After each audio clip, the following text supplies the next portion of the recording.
Well, hello there. I'm live, I'm here, we're ready to go. We're jumping in. Welcome, everybody. We're returning to the Cold Eve server. We're gonna do the House Tanada Quest, which I did last time, however, it didn't work out too well. So yeah, I'm in Cillian on the Cold Eve server, currently level 109. Actually very close to 110. Here, let's, we're about to get 110, to be honest. Once I do the thing. Maybe we can throw some of this stuff in storage, too. Or just toss it away, even. I have so much excess shit at this point. Essence of Phantasm. Do I want that? Should I keep that? Sounds like a quest item.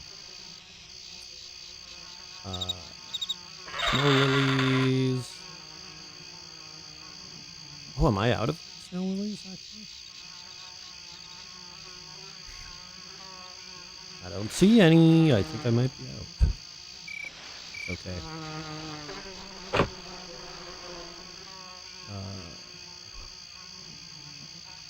Hey, you know what? All of these books and stuff I've been hoarding. We're gonna get rid of them.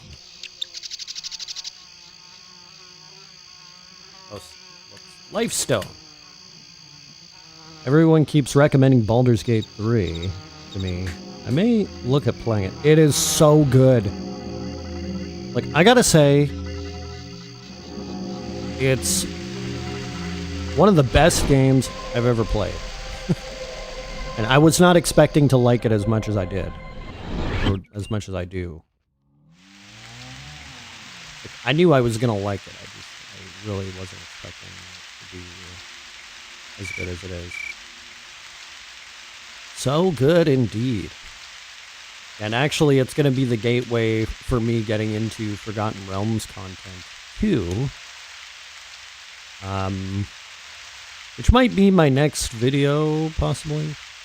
I'm pretty far out from making another AC video right now, but I do have... Sorry, we're gonna go somewhere else. I have stuff. I do have... about... Well, I have more than half an hour of script written up for a Forgotten Realms video. If you don't know what Forgotten Realms is, basically, Baldur's Gate takes place in the Forgotten Realms universe, along with Neverwinter, Neverwinter Nights, Icewind Dale, and it's the core campaign setting for Dungeons and Dragons.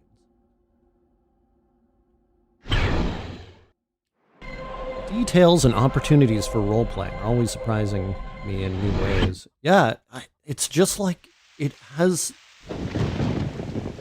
so much detail. It's like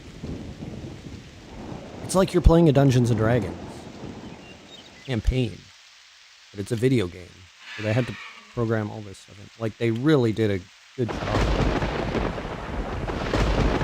Super impressed. Okay, let's go to the... Who's it? What's it? The Town Crier. Throw away some of these books. What about these Nemosines? I know I can unlock them somehow, but...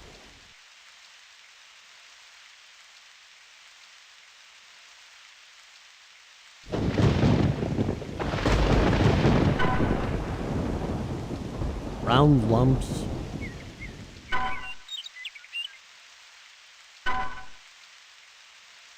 Plenty of books from the Temple of Forgetfulness. Stamps. I'm gonna get rid of the stamps. Gonna get rid of the red letters. I don't know. Keep the gold one. Elation Magic.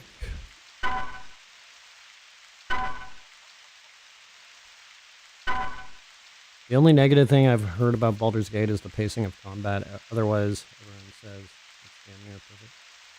Yeah, I don't know. I feel like the combat pacing's pretty good, actually. Oh. It's like, if you take a while to decide, it's going to take a while, but there's...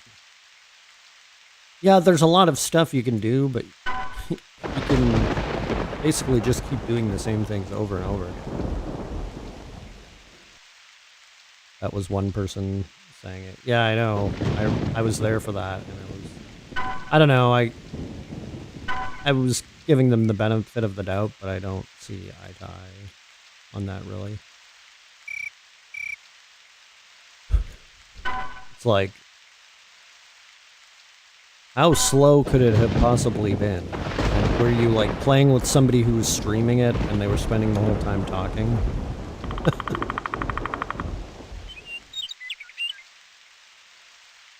Or even maybe they weren't streaming it and they were just spending the whole time talking.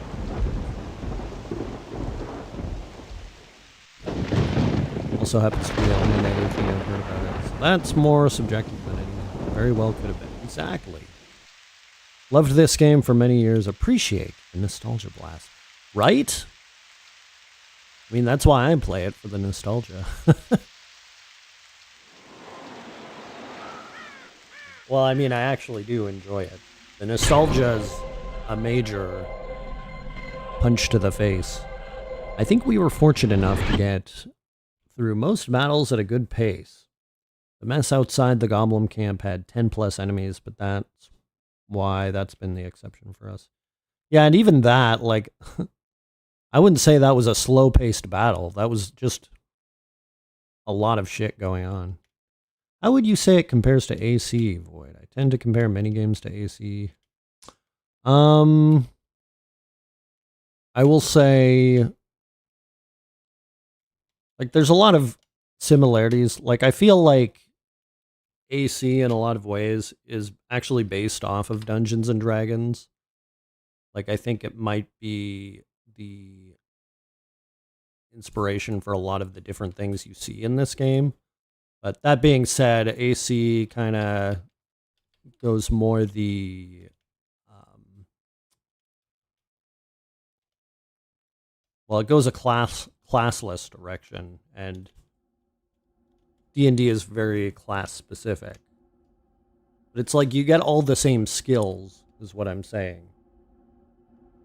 Like, the skills in this game are basically the same as the skills in Dungeons and Dragons. And the system, the numbers are a lot bigger, but it's the same idea. Like, basically you get a modifier that ranges, usually it ranges from from 0 to 20. Well, I'm actually, now I'm talking about edition 3.5 rules. So the new way of doing it ranges from like 0 to 10, or it could go into negative numbers too. So let's say you have a situation where you're talking to somebody and you can intimidate them. There's a skill for that. It would be like an intimidation skill, which would be based off of your charisma stat. So you'd have to make a roll to succeed on that. And literally everything is calculated that way. But, you know, in a video game like Baldur's Gate, they condense a lot of that.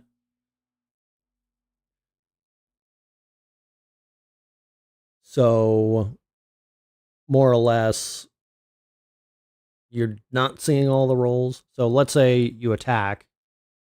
The attack actually has a roll, but the game just auto rolls for you.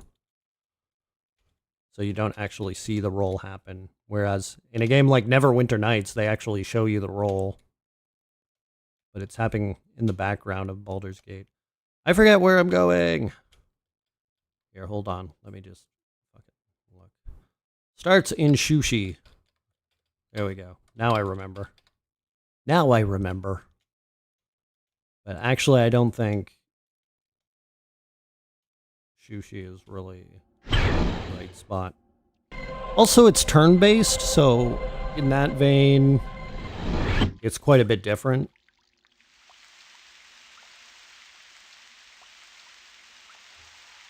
Like, in a way, you could say this game is technically turn-based too, because you don't manually have to enter in every attack, right? It's like, it goes on auto attack. Hello, Keith! And there are clearly turns, because attacks take a certain amount of time to go through an animation. You know, the time lengthens or decreases if you use a light or heavy attack. That is a little bit different.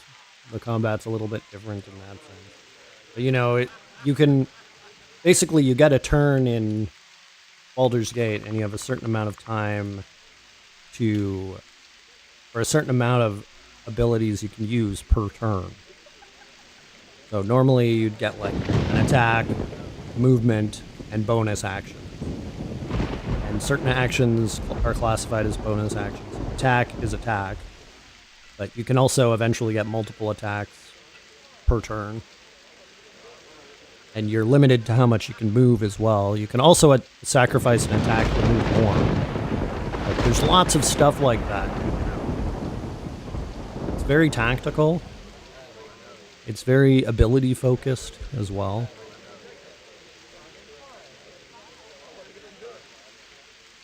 And the story is just it's really amazing. You could go any number of routes. Like, I don't know how many times it would take to play through the game to get every possible scenario. But I know it would be a lot. Okay. Hold on. I need to use the code.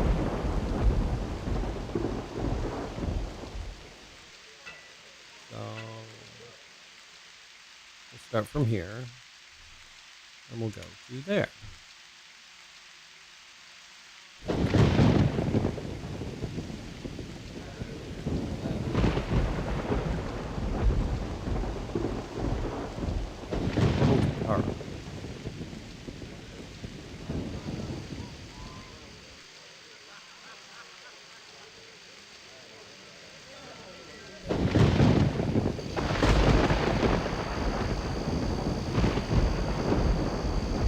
I went the BG3 part of the stream yesterday. It went really well.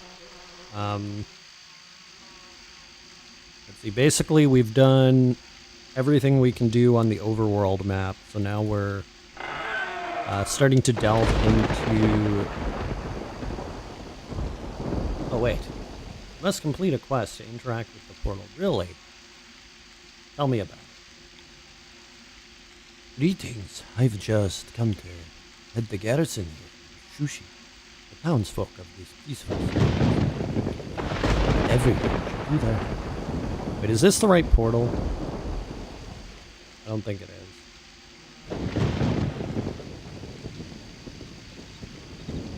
Underground passage. There is no portal. Is there? This is old news. Probably.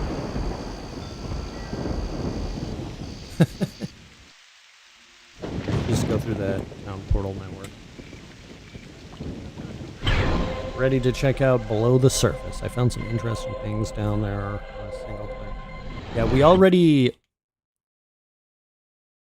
already been to the Underdark. We fought the Spectator there. Look at that jump, right? That's what it's all about. Okay, can I go? Is there a Yukikazi portal here? There's a Kara portal.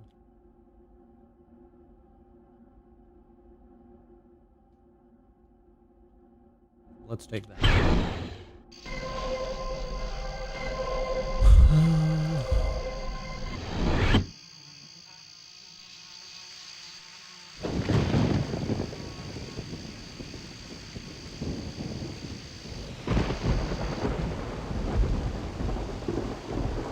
Oh, is it a I didn't realize it was a village.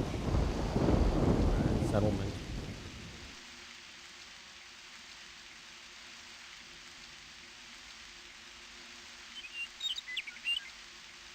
Yukikazu.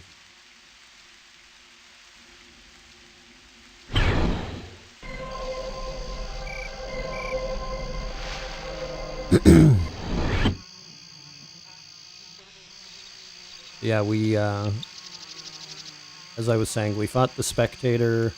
Oh, that's cool. We fought the Spectator in the Underdark. We saw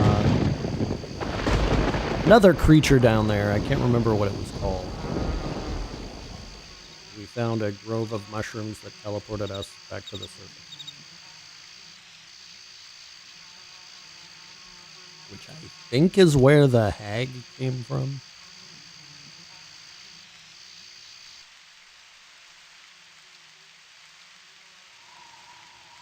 We left off at the Salune outpost. We'll do some more exploring when we get back to it.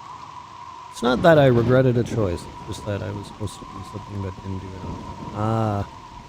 Oh yeah, we went back to the Harpy, and we were too late to save the little boy.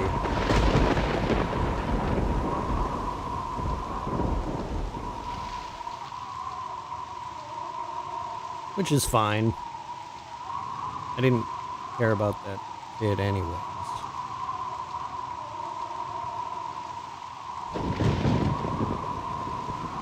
And Harpy's gotta eat too.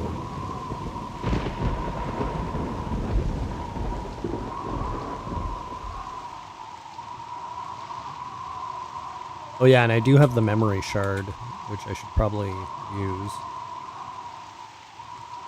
Tanada House of Storm. Last time I ran so... What? Oh,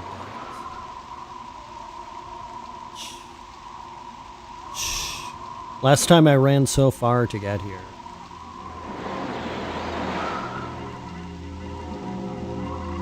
Must complete a quest to interact. Okay, am I doing this in the right order?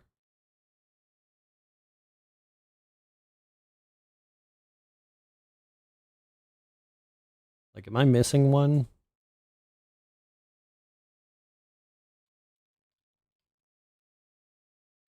Well, let's find out.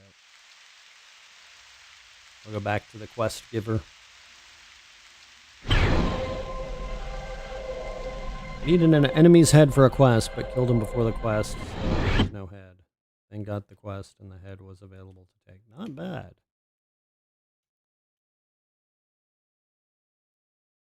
Spoilers? Jeez.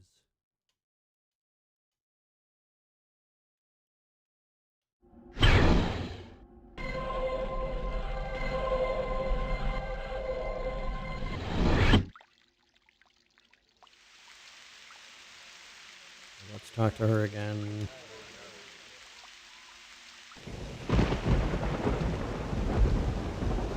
Hey, you didn't know it was Kaga.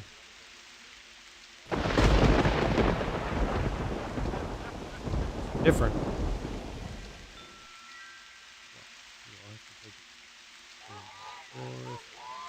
Who's that?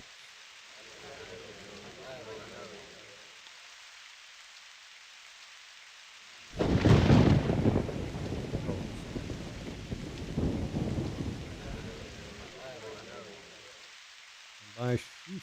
Yeah.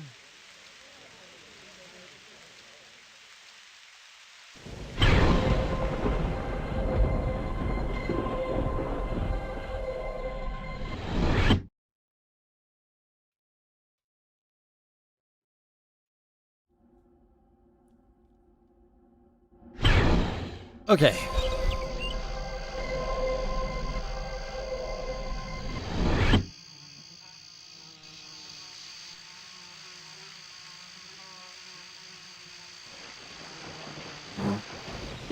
Over this way.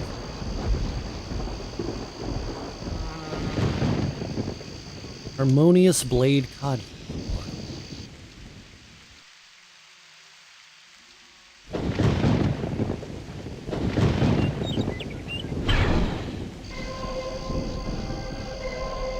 Also, Kami is visiting tomorrow, and we are going to create a character for him in my upcoming D&D campaign.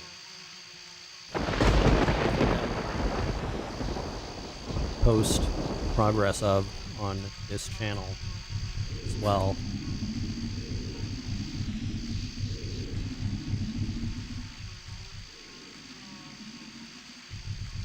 It's going to be very exciting. I basically made a brand new campaign setting.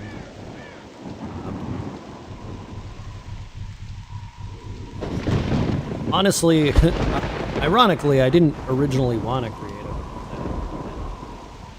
Once I started reading through the core rule books again, create a setting.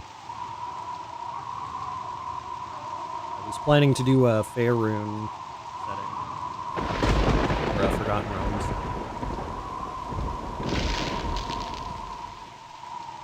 Which Faerun is in.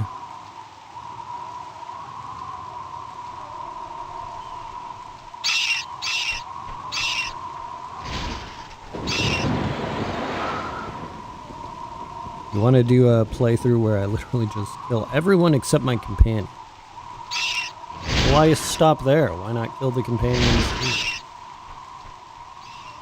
Keep all that XP for yourself.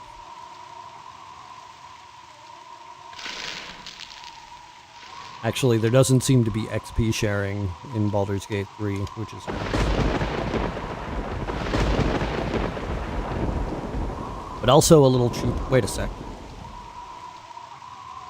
God damn it. The portal is not where it's supposed to be.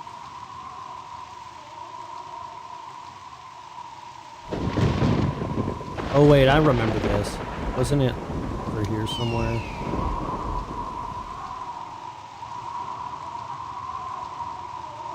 Yeah. Yeah.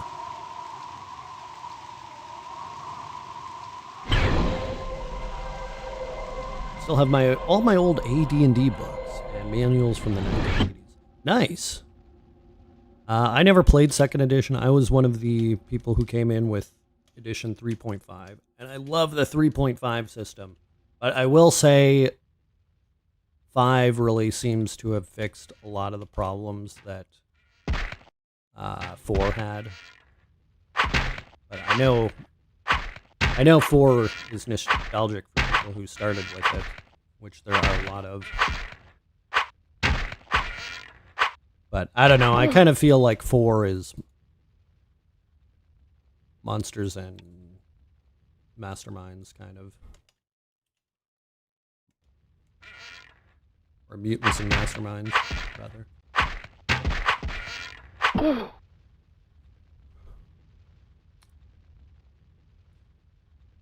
Tommy, I have never played D&D, so it'll be interesting to watch you guys start that up. Yeah, you know what? It's pretty easy to get into, to be honest. Like, people are overwhelmed by the rules, that, like, thinking about it. But the thing is, if you have a good DM, you don't even need rules. You can just make it up as you go along. The rules are really just a guideline. Like, that being said, like, I do try to stick to the rules because they were created to keep things fair. But that being said, it's not a bad thing to go outside of the rules either.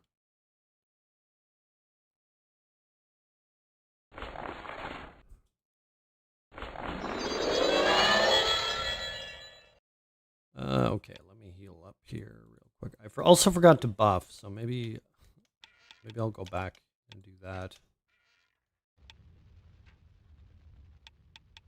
These guys are probably going to eat through me if I don't.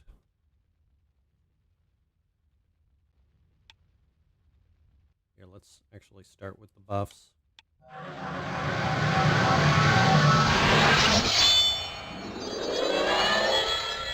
I do crazy things in D&D. That's what it's all about.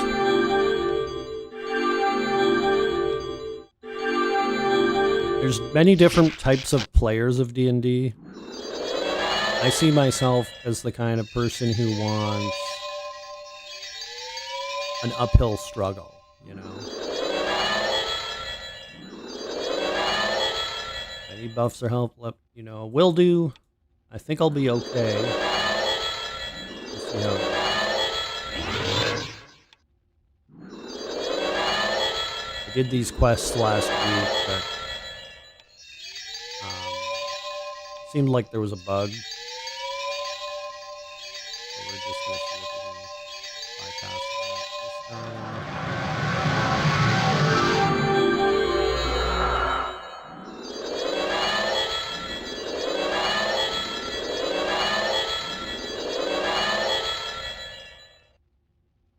Found this vegan donut shop here. Hopefully it's still open. Oh yeah, that's right. I keep seeing that on Google Maps. Wake up too late.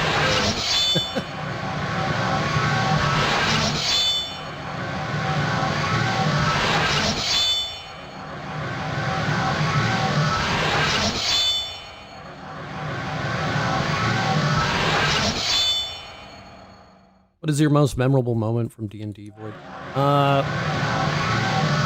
We were playing this campaign, me and actually a pretty large group of friends, about 5 or 6 people, I guess, as players, not including the DM. And we had this city that we came across. It was a gang. We ended up fighting the gang and their bosses, and one of the bosses was up on a roof on like a 3-story building, basically. So it was pretty OP, but we were a large group, so we were kind of kicking ass anyways, but the DM threw this more difficult enemy at us, like a character enemy, basically, an evil NPC. So we were fighting him, and I had I had high use rope ability, which I always liked to keep in 3.5. So I had these arrows that I could attach one end of the rope to, and I ended up piercing him with an arrow, and the other end of the arrow was attached to a rope via a hook, and on the end of that rope was a lasso, and one of my friends played as a I don't know, some class, I think it might have been druid, but he could summon a planar creature. So he had this bear that he would summon, and I lassoed the other end of the rope to the bear, and he commanded the bear to run off of the roof, and it dragged the evil NPC with it. And he took, like, the DM calculated the falling damage, and it was, like, over 300 points of damage. It was pretty hardcore. Hilarious. And of course, it's a planar bear, so it falls to its death, and it just disappears and goes back to the astral plane.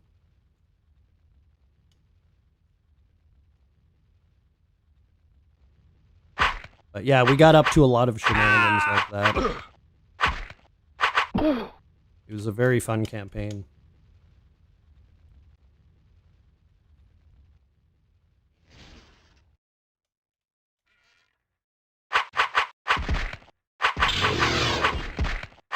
But there were definitely more hilarious moments as well.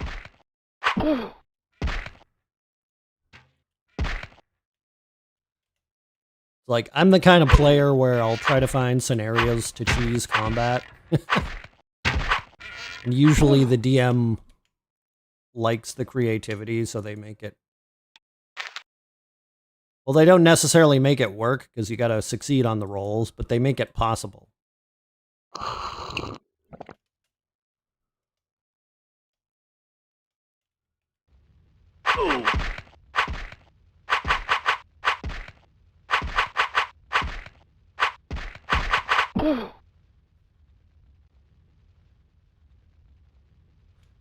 Okay. Gotta go through this dungeon. Basically, it's a dungeon that's been cloned like 6 times.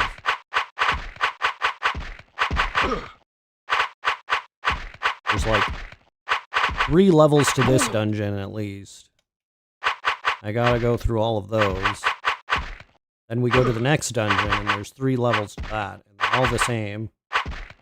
Until we get to, I think, the 3rd or 4th dungeon. Which is pretty far down the chain, I admit. Potions.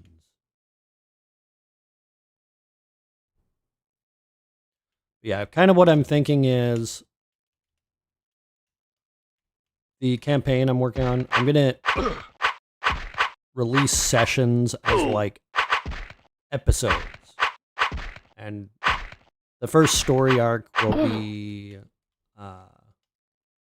basically 10 episodes, where I'll aim for that. And I'll put it out as a video podcast on YouTube. I don't know how I'm going to do the video portion. I haven't really completely decided, but I do have some thoughts. Also, I should be using bleach.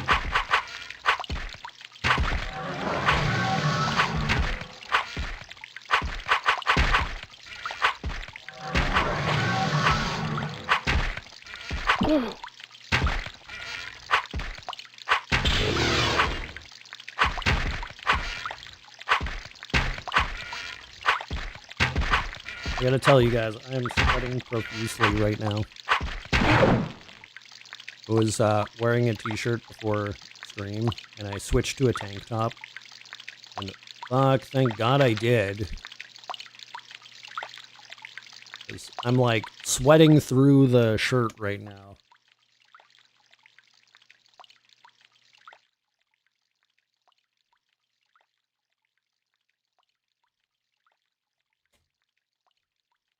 If I had sleeves on, it would be extra gross. That jump, what the heck? Come on! But, oh yeah, and I made a lot of adaptations to my campaign setting for the various core races of the setting.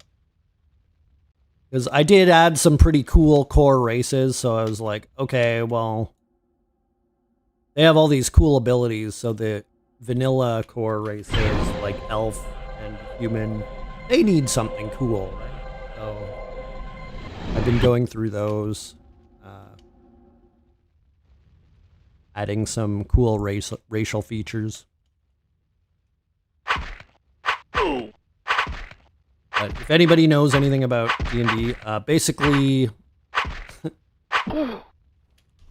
like some of the cooler core races I'm using for my setting are Warforged, Aarakocra, Drow, Hobgoblins, which are pretty OP as well, Azamir.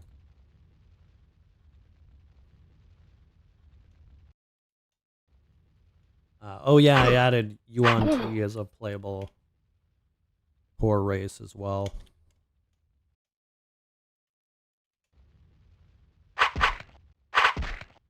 Only in their pure blood form, though. Still, they're pretty cool. They can turn into a giant viper. So there's definitely a lot of opportunity for cool shit if anybody plays as one of them.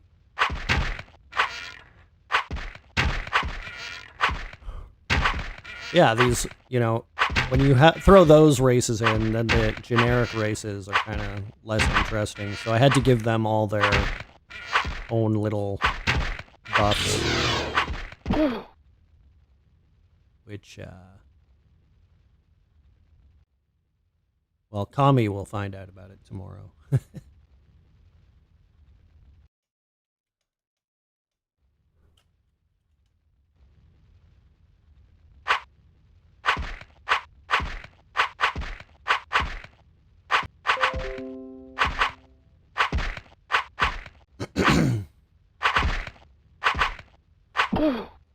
Looks like OBS disconnected for 1 second. I don't know if that affected anybody watching the stream.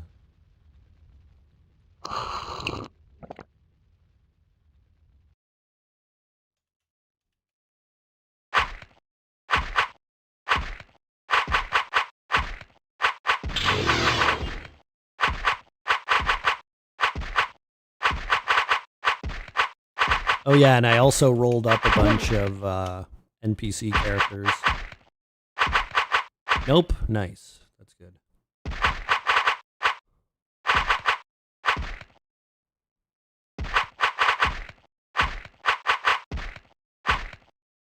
And I've been generating most of the artwork for the game from Midjourney. But I was having some trouble with Midjourney with some of the prompts. It's like, I feel like all the characters they make are, when you try to make a character through Midjourney, they always come out too attractive. It's like, I want, like, basically a hag level of ugly for some of the characters. But you put Night Hag into fucking, or Hag into Midjourney, and comes out as like a waifu. Then ironically, they banned the term waifu. It's like, okay, you have an AI that is only capable of generating waifus, so why even bother banning it? Seems kind of dumb. Imp waifu. Yeah, I generated imp, and it comes up as fucking waifu imps. Like, what the fuck? I didn't even put anything about gender or female character or any. I didn't even put character in. I just put imp. And it came up as a waifu.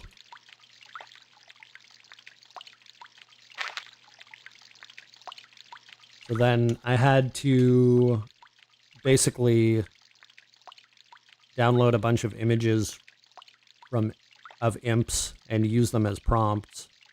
And that was the only way I could get it to work. I know I have another healing kit. I just saw it. There we go. Boop, boop, boop, boop, boop, boop, boop, boop, boop, boop, boop.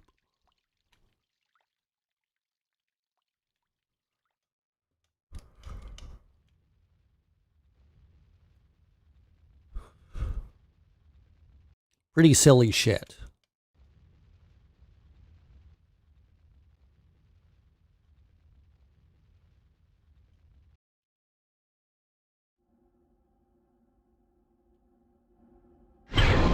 But I don't really get why they would ban terms like that when clearly people are training their AI to create those kinds of images to begin with.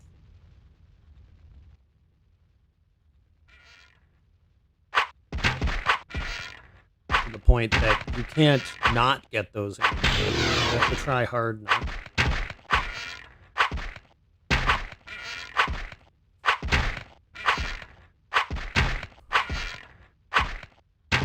I didn't realize that word was banned. Yeah. Fucking dumb. And I was trying to also... well, I don't... Actually, I was going to say other things I was trying to prompt that were banned. Will you be avoiding Tears of the Kingdom spoilers while streaming Breath of the Wild? Yes. Yes, I will. I don't want to know anything about Tears of the Kingdom. You're really trying to enjoy Tears of the Kingdom? Uh-oh.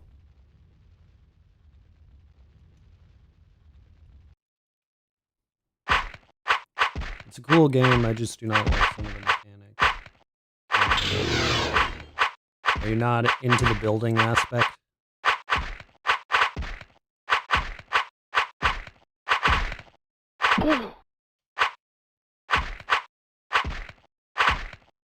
Not at all.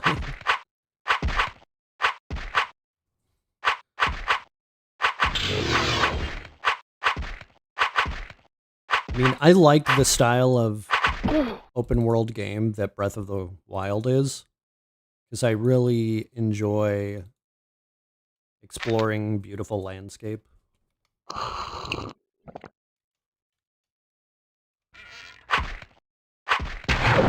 very appealing to me. To the point that, like, fast travel cheapens it a little bit. So when you throw in, like, various different modes of travel, maybe that could also cheapen the experience. I mean, it's super neat that you can do, and it's a cool ability in itself. I just don't like how much you actually have to use it. More of a personal work. Yeah, darn, that's sad to hear, because while I do like that the Zelda games are all about solving puzzles, I feel like if you're going to make it open world, ideally there's going to be multiple ways to do things. So depending on what kind of experience you wouldn't have to use every ability. Like, something that was really amazing about Breath of the Wild is you go to a dungeon or shrine, and there's one way to solve it, but there could be 3 other ways, you know? You could just bypass the puzzle completely sometimes.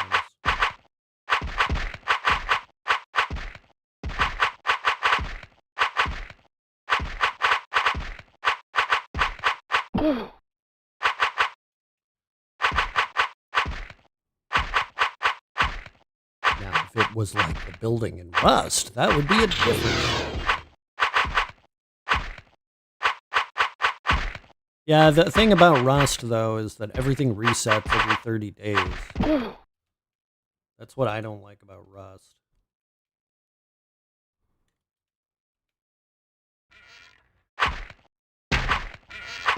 I like how you just casually turned around to eventually attack this person, right?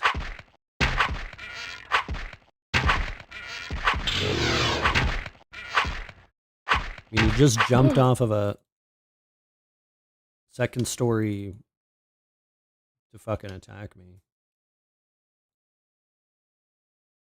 As well.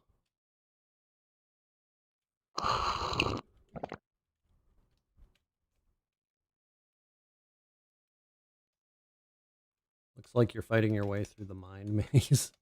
It's really not much of a maze, though. It's like every floor is the same. Or every section of the dungeon is the same. It's very linear.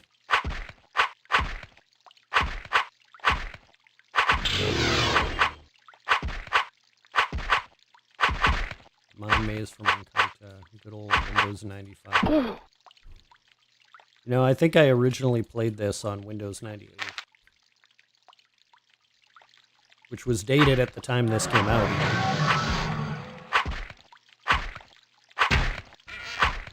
Or actually, no, I guess it came out in 99, or the end of 99, so... What, ME was pretty close to that, wasn't it? Or XP. I don't remember if ME or XP came first. But I know XP came out in the early 2000s.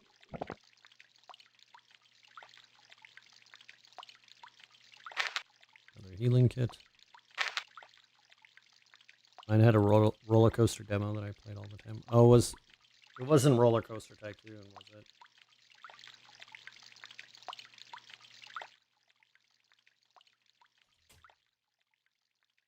Some AC dungeons can be too complicated. I have gotten lost in a few, and since I have no decal, I have no maps. Well, the maps aren't even on decal anymore. Unless there's another plugin that has them. I Can't remember what it was, but not a tycoon game. And yes, the maps are too complicated sometimes. Like, I get it if the point of the map is to be a maze, but it's like, when you gotta press a button over here to open up a door on the other side of the map, and everything respawns in between, it's like, it's not dungeon crawling at that point. It's like, it's just too much.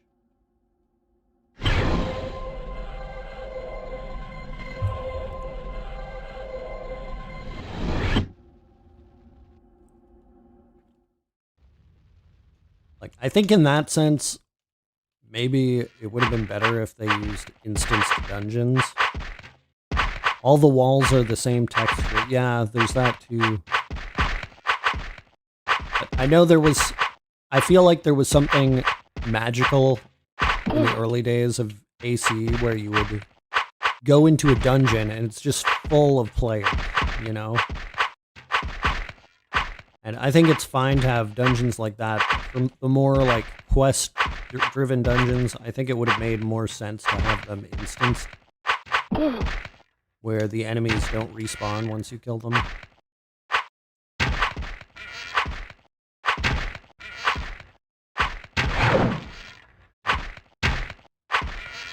This guy's cut into my health there.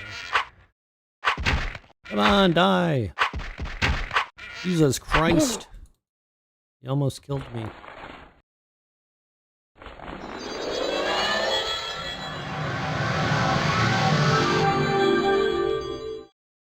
Oh fuck, what did I lose? Am I out of tapers already? Shh. Man, that was fast.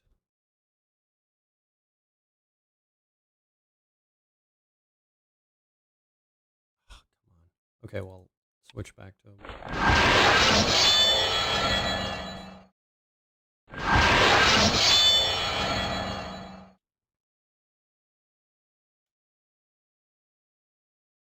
I was nearly passed out earlier around 5 p.m. Oh fuck, this guy's reloading.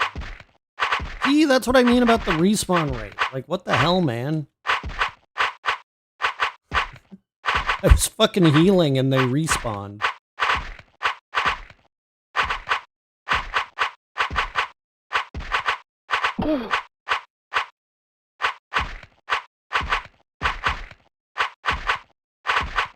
I will never forget back in early 2000 going into my first league in my new experience.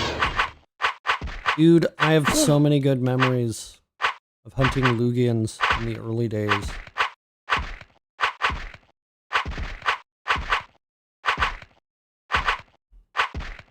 Like, I met so many people in Lugian mines.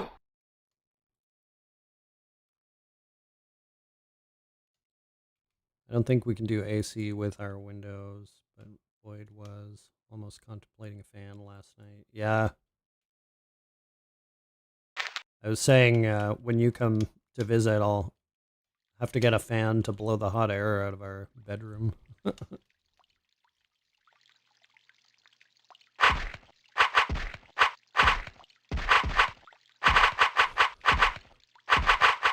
I believe in just 4 months and 2 days, I'll be 22. Well, just wait until the next decade. And then the one after that. Pretty crazy. It's pretty crazy for me to play a video game that I realized I played 20 years ago.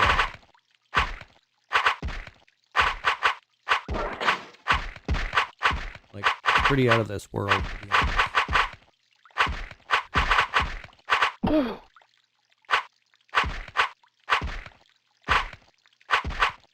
Is this game older than Hex? Yes, it is.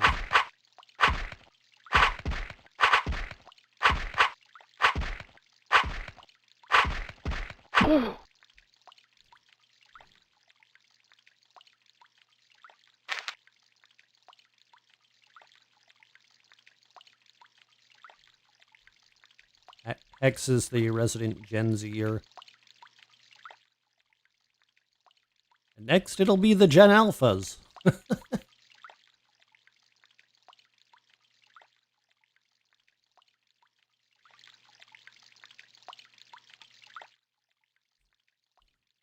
Then you got the boomers who wish they were alphas. That's not a diss to boomers, by the way. It's just, I'm thinking of these fucking people I've known in the past who call themselves alpha. It's like, they're pretty much exclusively Gen X boomers. Actually, not boomers, Gen X and Gen Y. Which is millennial. Gen Y is millennial. Which is me.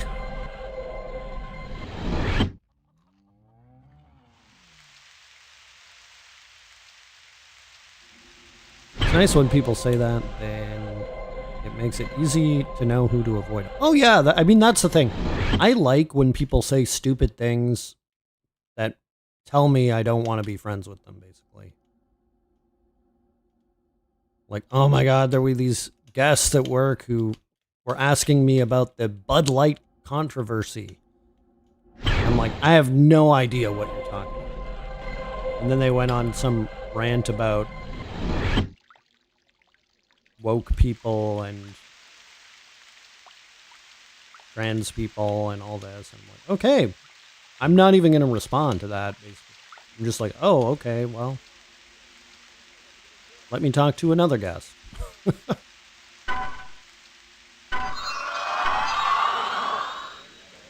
Thanks for making yourself be known. Okay. Next step. Hold and miss. Tommy, Fury, and John. Congrats, 110. Yeah, thank you. Level 110. Can you believe it?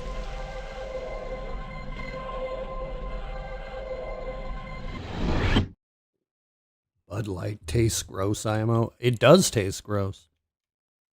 But first of all, I wouldn't pay attention to a Bud Light commercial to begin with. But this guy was saying, apparently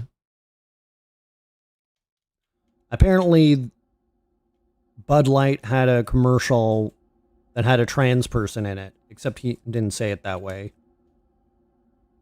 Which already was like a trigger for, oh, I don't want to talk to this person, basically.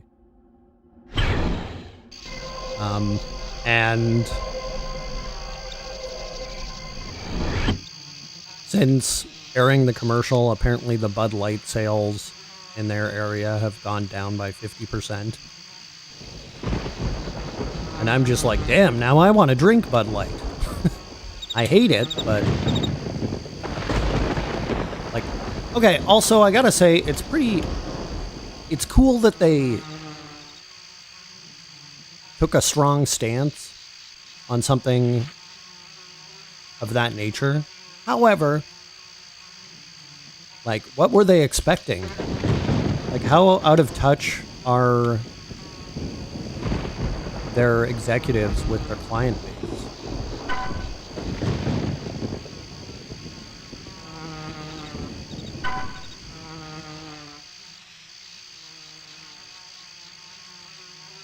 Like, I guess they were probably trying to reach a different demographic, but which, you know, maybe in the future it'll work out for them. Or maybe it is working out for them, I don't know.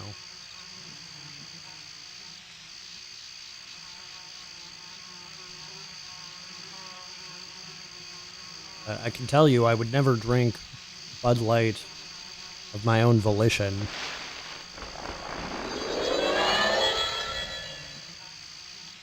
It's just a waste, basically. And you know, that's not to insult anybody who enjoys it. You like what you like.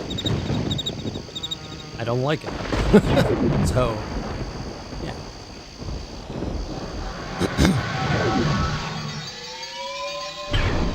Oh yeah, hold on. I need to get more prismatic papers.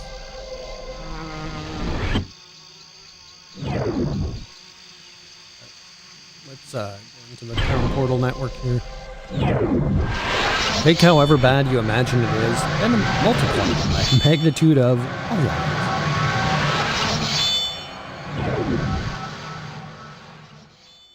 Okay, also I know I was told not to go back to Calabar to buy stuff.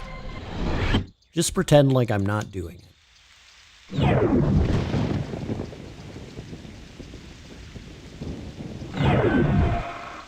I go here because I can do it on autopilot, you know? I don't have to think about where I'm going. I know it's good. Papers! And I also know there's an easy way. I'll figure all this stuff out.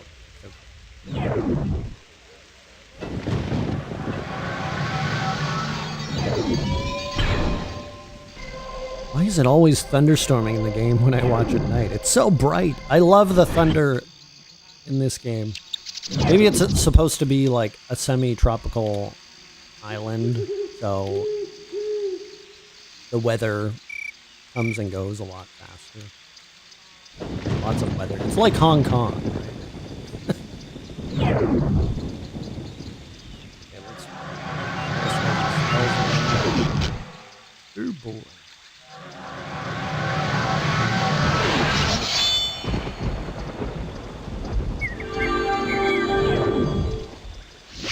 Oh my god, why? What the fuck?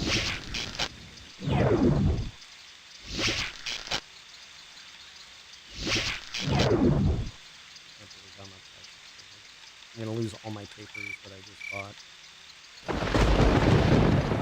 Go about this in a really dumb way.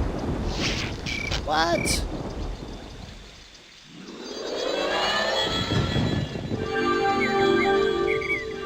My level 5 spell.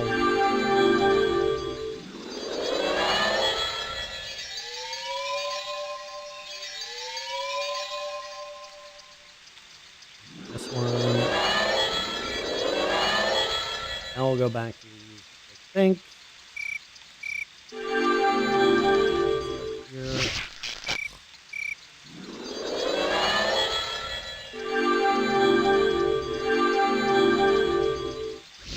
Oh my god.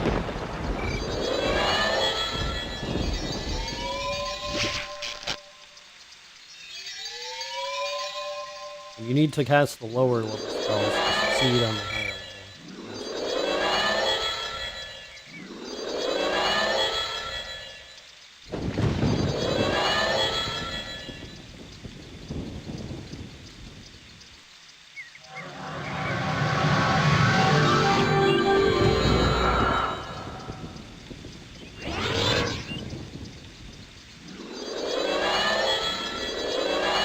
At least I'm getting there, though.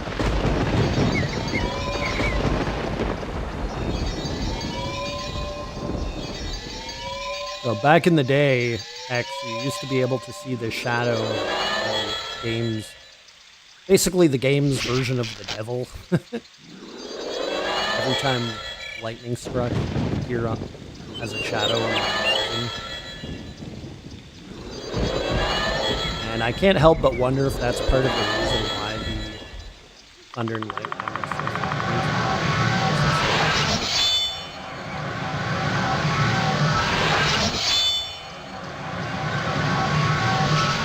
so they're just like, oh, we have this cool idea and we're gonna make sure everybody experiences it.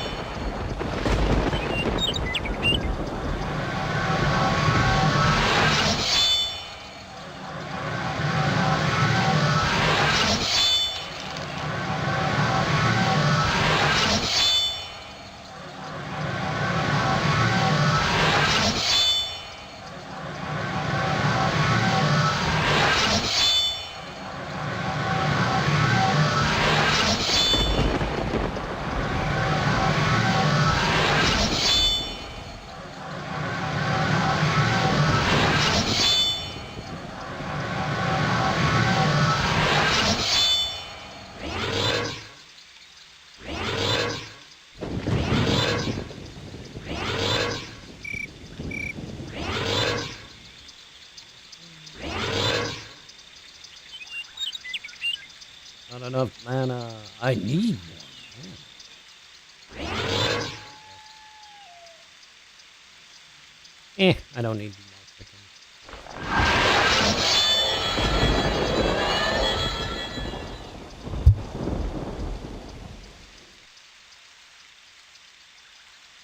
Good enough.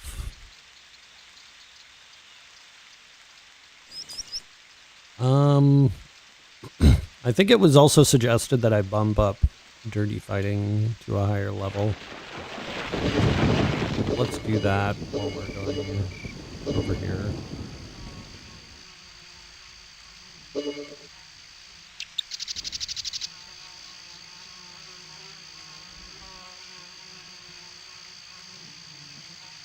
Then I was told I should train sneak attack and deception. Let's just quickly check that as well.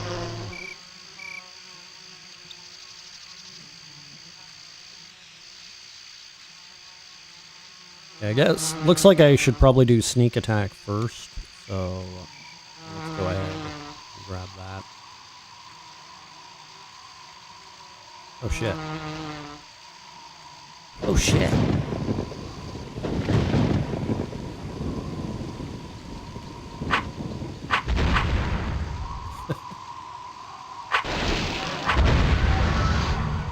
Whew.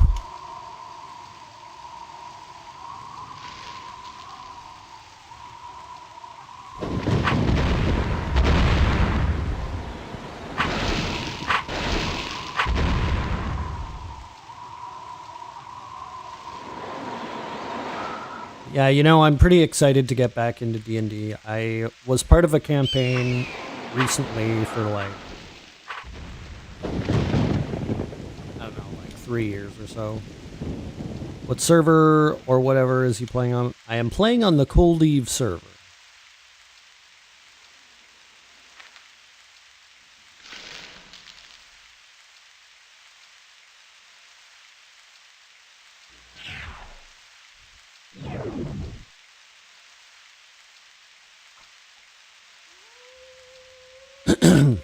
And yes, welcome.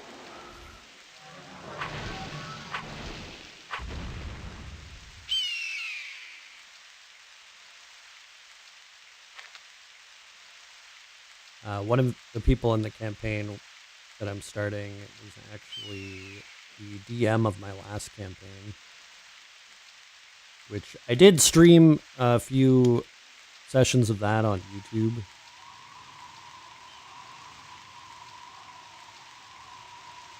Or sorry, on Twitch.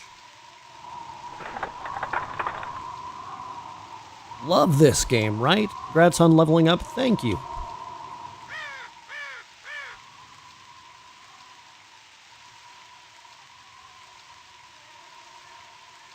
I saw that dirty fighting already proc. It's pretty good.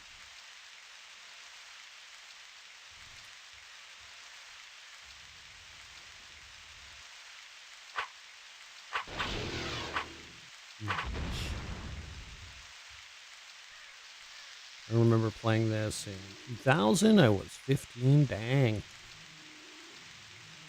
I started in 2000 as well. Like, roughly 7 months after it came out. Or 8 months, maybe.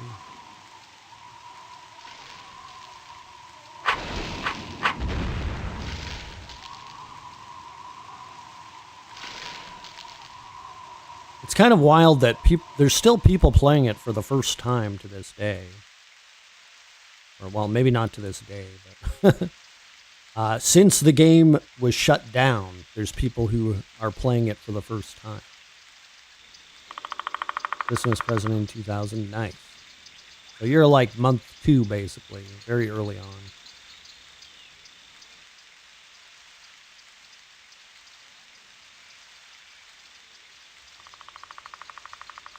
My character pulled a radish yesterday and jumped into a massive hole for whatever the feck reason. Uh-oh. It's sad it's gone, but at least it's free now. Yeah. You know, in some ways it's better. In some ways it's better to give it to the fans because they can do amazing things with it. Well, I shouldn't say give it to the fans, because they didn't give it to the fans.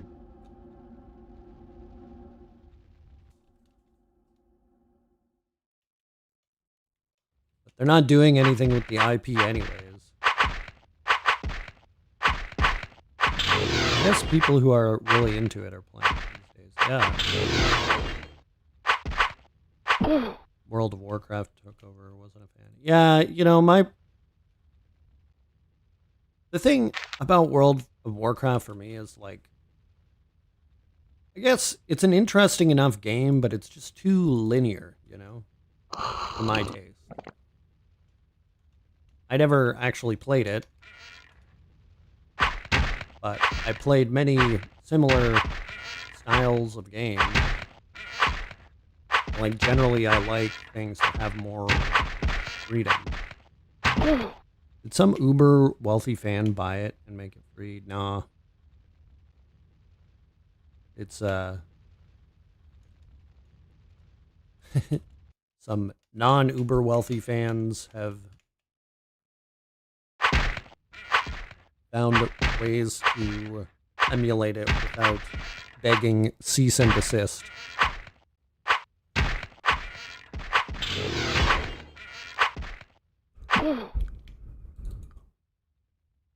Like, there's no way Warner Brothers would give up the IP, even though they're not using it.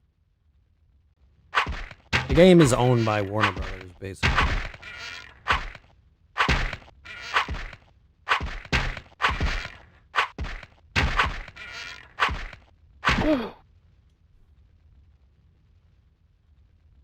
Boom, boom, boom, boom, boom, boom, boom, boom.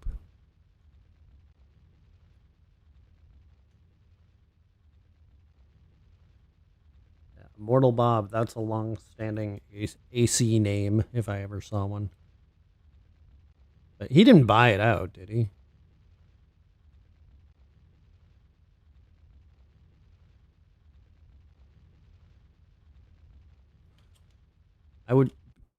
I would be very surprised if anybody did buy it out. Like, my understanding was that he's just one of the people behind the emulator. Oh, that's where you get it now. Yeah.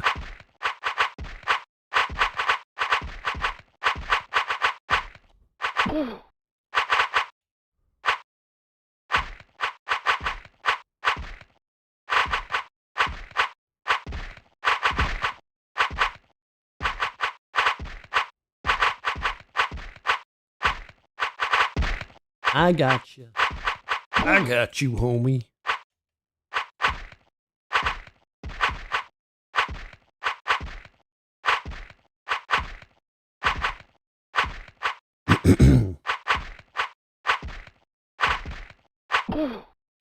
Okay. Check all these guys out for loot. I should probably consume something magical here. Pull a gale.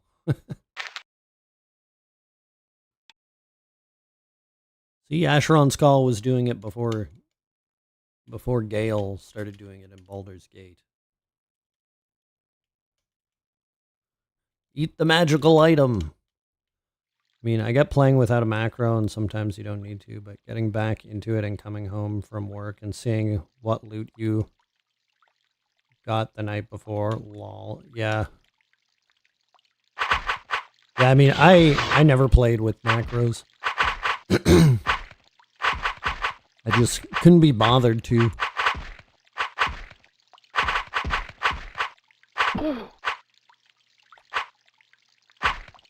And I still don't.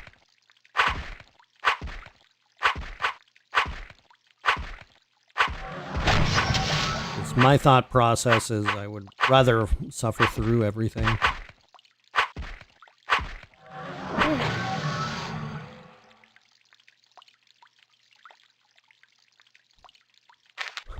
Like, I don't play games to have my hand held. But that being said, I don't care if other people do it. Like, I'm literally playing on a server that's full of people who have macros set up. I used to have a trade bot long ago. Like, I literally don't care at all how anybody plays the game. Just my way of playing games is I want the struggle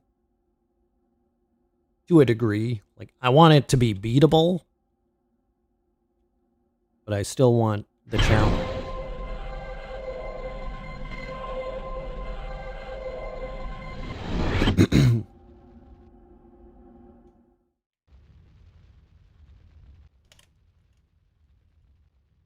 And, you know, if I'm playing with other people and they want to use bots, I totally don't.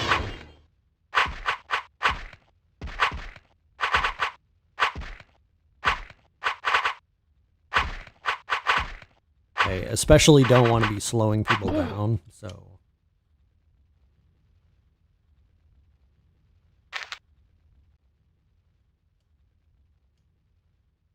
So that's something I keep in mind, too. I'll just basically just adapt my playstyle to other people. Because, you know, I feel like other people get set in their ways, and since I don't necessarily, I don't mind playing outside of my comfort zone. I forget about how many people are on those servers nowadays. Yeah, there's actually a lot. There's a lot of people still playing. It's like the people who were lifers in this game are literally still lifers.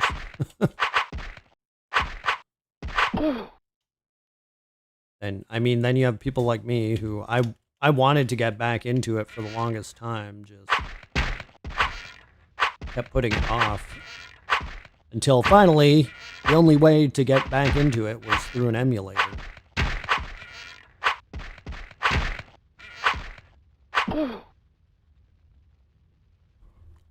And that brings us to where we are today.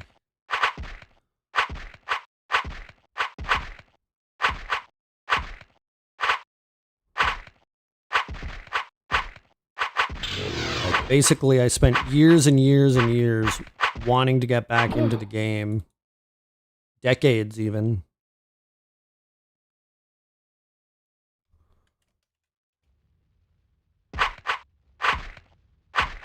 Like, even though I hadn't played the game for, like, I don't know, 15 years, I would still occasionally get dreams where I'm playing the game. Like, that's how much of an impact it had on me. I was delighted to see the game back as I stopped playing in 2010, but Void Bunny reintroduced me to it. And I'm glad for that. Yeah, Keith's been here since I came back to the game as well.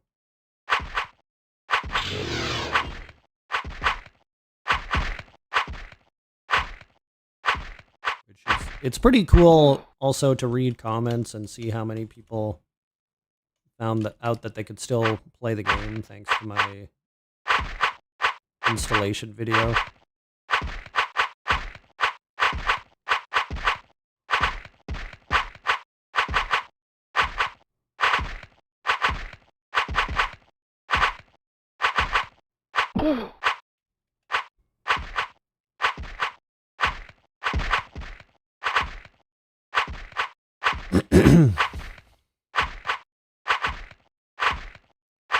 Yes, your videos are helpful. That's good to know. I'm sorry they've slowed down, by the way. I can't help it.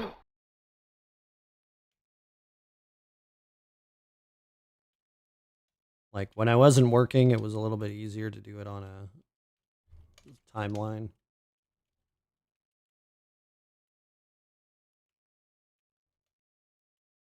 But I don't know what it is about working, but it's like when I have time off, I just want to waste my time doing other shit.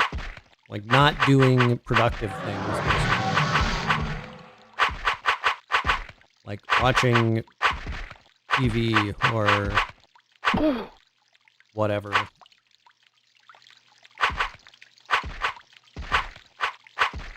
Watching people on Twitch. You are hooked on BG3. I will get it myself when it is on. Yeah, I've been Freaking loving BG3. The macro comes in handy for the world stuff. Oh yeah, somebody was saying in the comments of the last couple streams that you don't have to do macros to play Archer anymore, which, back in the day, like, playing ranged without macros, like, okay, first of all, I didn't play ranged specifically because of fletching.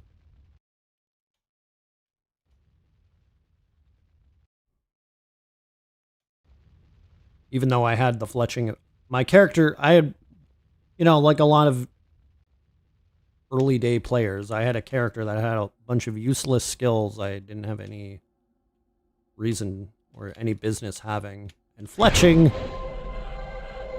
and crossbows were two of those skills. Pre-Masters of Arms as well.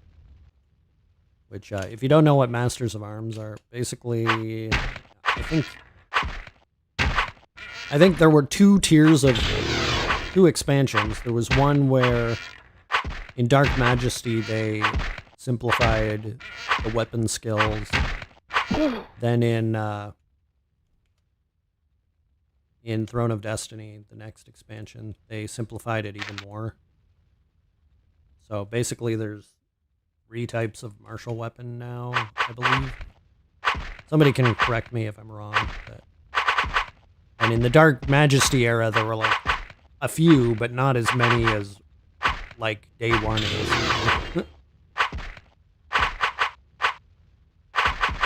Like basically day one AC until Dark Majesty. If you were a mace user, like I was, you were only proficient in maces. And each weapon type had a similar proficiency. And, you know, they added a different system with each of the expansion releases. Early days of AC were brutal. Yeah, for real. It was so satisfying, though. Like, I'm kind of curious if there's any servers that emulate those days. If so, I might check it out. Like, I did check out the Dark Majesty PK server, which I highly recommend, but unfortunately, I don't have enough time to be running characters on multiple servers. Maybe if I get to a point where I can quit working, I could do that. But I don't know if that's ever going to happen. So, God, remember in the first AC days, they didn't even have scrolls. You have to experiment and create your own spells. And many allegiants guarded their spells. Yeah. I mean, every class had something that made it play style brutal. But you know, it was also a very magical. Like, there were lots of people to play the game with at lower levels. Jet puzzle box. Let's take a look at that. Let's throw it on. Garbage.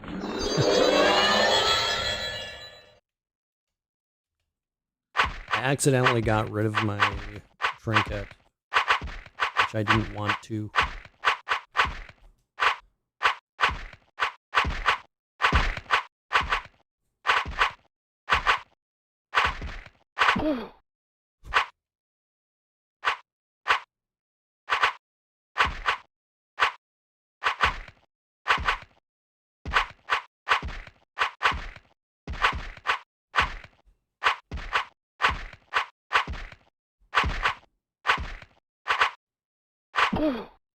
Ooh.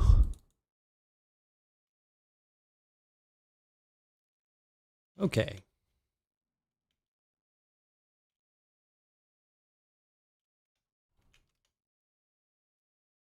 But at the rate of how much I'm playing BG3, I might end up being more of a BG3 player, or a streamer, rather.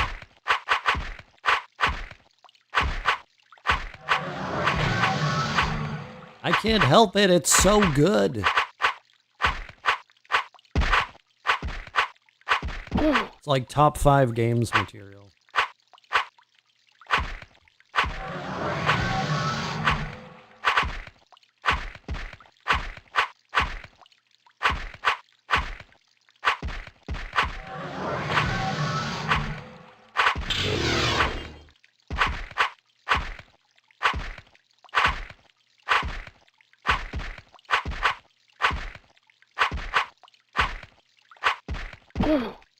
Ooh. Okay, I made it back. Are you close to the end yet? Sorta. Sorta, kinda.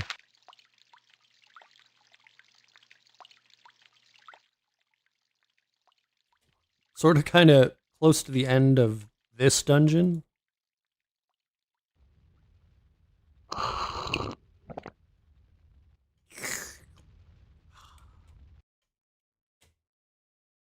The drinking sounds make me, it kind of makes me think of like sounds from Duke Nukem or Doom, the originals. And now that I've said it, I know that anybody who has played those games also can't unhear that. Surely there can't be that many dungeons, can there? You know, I looked this up before. I can't remember how many there were, but it was over 1,000.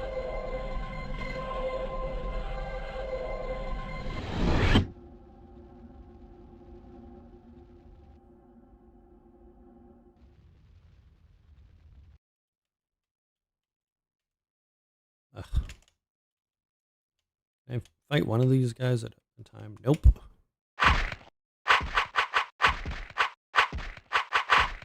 Acolyte of Metal.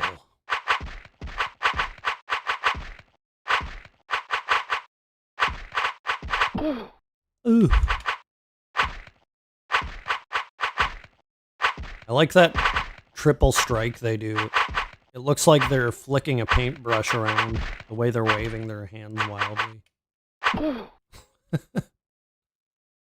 I also know I'm not the only person who sees that. Hello, Javi!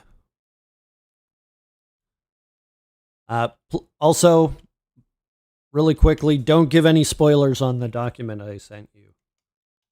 That's for your eyes only. And ears. Because I want people to be surprised by the stuff that's coming out.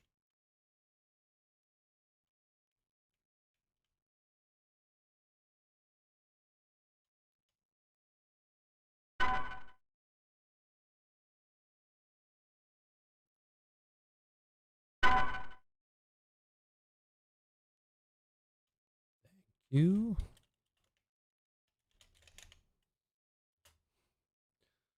We were all sent a shared Google Doc. Was it supposed to be a secret? The one I sent you guys is not a secret. But I sent Javi another one. That's for his character specifically. You're kidding, lol. You can tell me, Javi. I only live with Lloyd. Lol.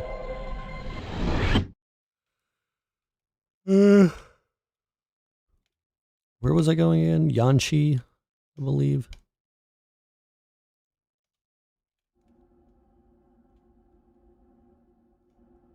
I'd have to take my stream coffee break. It will all be told on Butter's Secret Spoilers YouTube channel. He's gonna start a YouTube channel with an AI voice.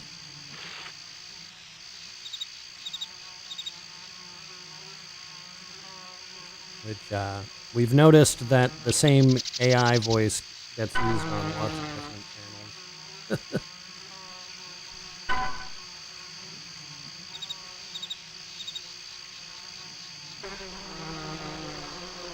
Sealed letter addressed to Sayuji Jina in Shushi.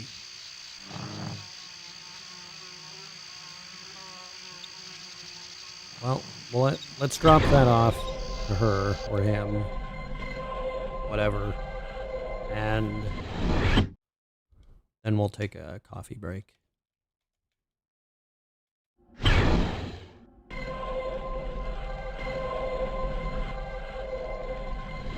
And break some eggs, exactly. I prepared some soft-boiled eggs, which have been chilling for like an hour and a half now. But anyway. Yay, give me all that stuff. The Tai Chi of Grace. What if I don't want this? It's a heavy weapon. I don't want it.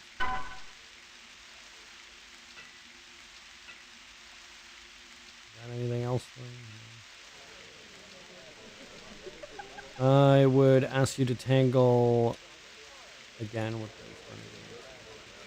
My colleague Mashenk in Baikal had a run-in with some Tanada. Okay, so that's where we're gonna go next. I will BRB. I'm gonna make my coffee, as mentioned, and scarf down some eggs really quickly as well.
Okay, I'm back. I have my coffee and a belly with a couple of eggs in it. Yay! I really needed something of nutritional value. I feel like I know my body hasn't even had time to process that I ate eggs, but I already feel better. I've basically just been eating sugar for the last, or pretty much all day. So it's nice to get something of nutritional value. Zykal, we're heading to. Zykal ya once, Zykal ya twice, and Zykala never again. Oh.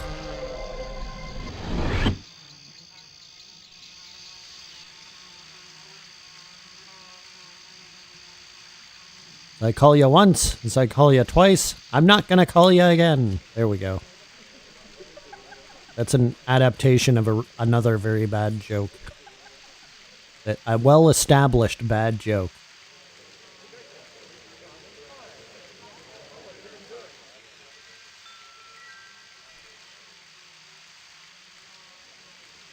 West of my camp.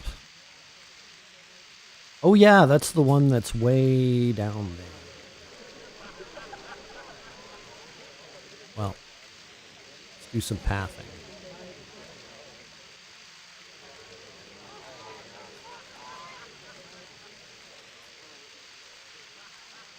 Lifestone tie. Like which? Yeah, Ion Bakur.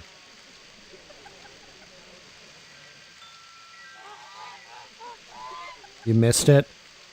I said we're going to Zykal, and then I said, Zykal you once, Zykal you twice.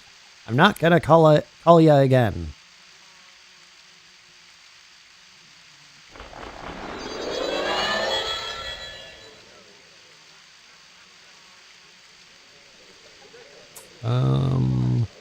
Here, let's use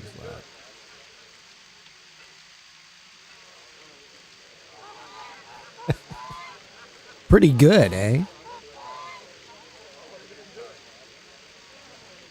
That's based off of a bad joke I heard in high school that I'll never forget.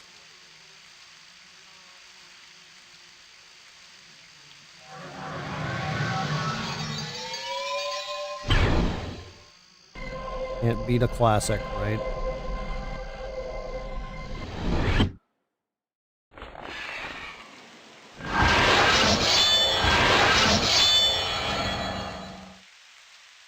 Basically, the joke back in the day was, I told you once, I told you twice, I'm not gonna tell you again.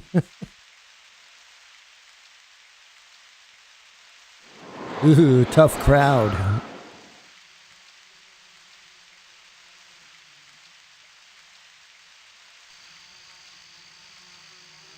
Proceeds to watch stream viewership drop.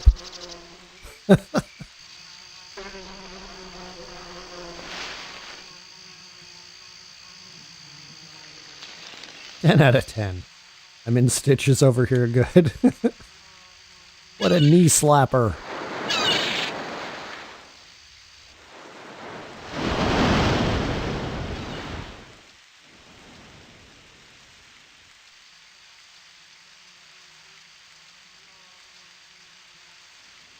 Yeah, stitches. I'll BRB. Just kidding. My knee is bruised. Yeah, you don't need you don't need stitches for that.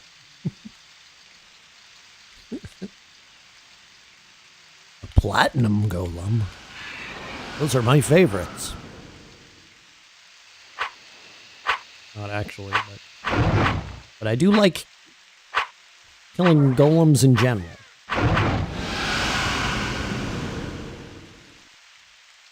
But seriously, how do you change your username color? I'm not sure, to be honest.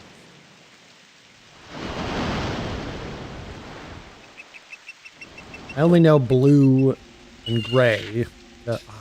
What? What? What do you mean? I'm not powerful enough. Did I do this already? And get confused again? Ugh.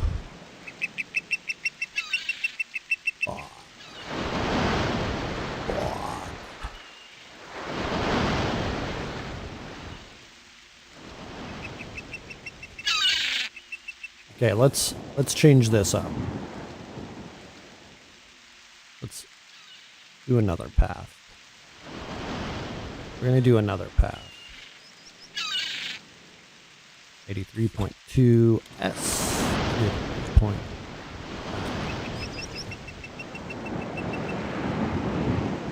God damn it. They want me to run.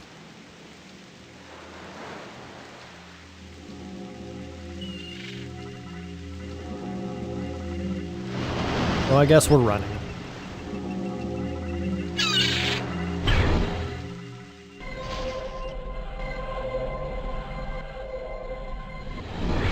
We're just gonna run there. Even though I did it last week, we'll do it again.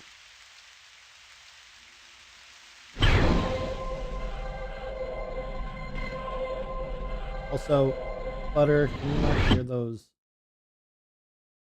bell sounding things from outside?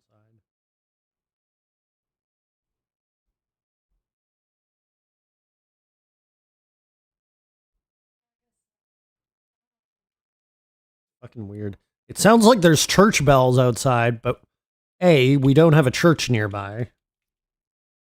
And B, it's been for like the last half an hour at least. And C, who listens to music like that?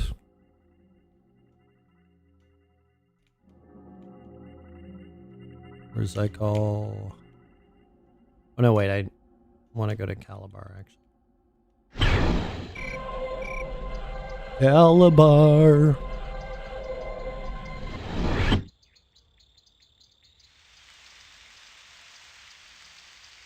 Oh my god.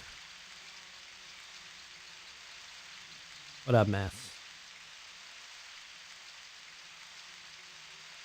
Okay, I could take the road, or I could just cut right across the wilderness, which I think I'm going to do. Last week we took the road, and that was interesting. Actually, no, never mind. I was going to say let's take the road, because it is interesting. I was like, fuck it. Fuck it. We're going to run in a straight line.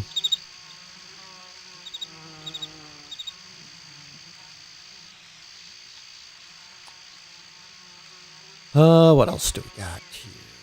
Real quick.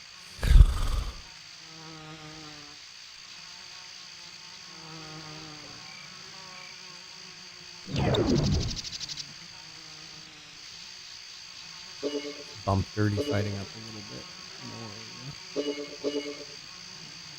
more. Since it's so cheap.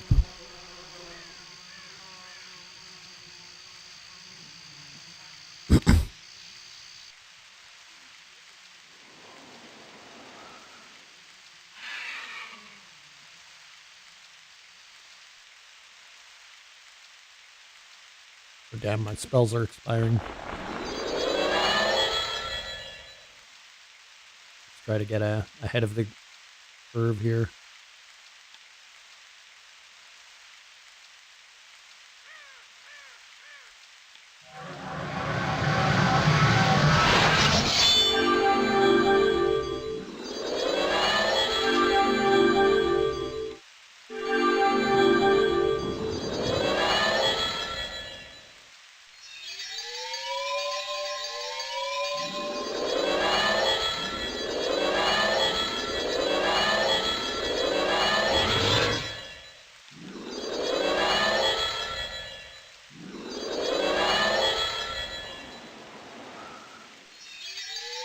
Use that.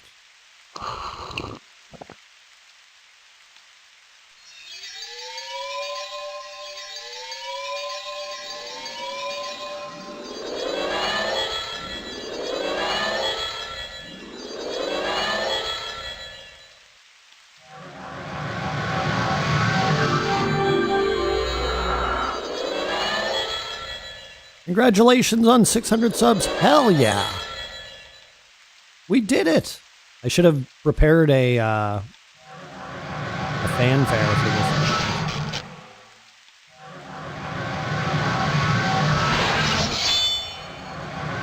Mango mukbang. That's for Twitch. Also, I'm not sure if the mango is good or not.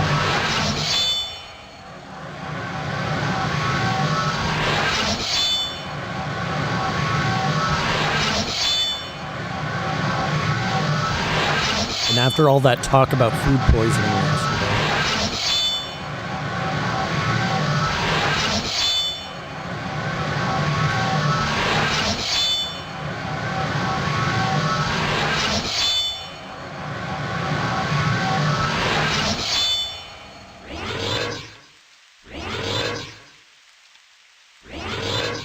So I guess next week I'll have to figure out time to do a Breath of the Wild stream.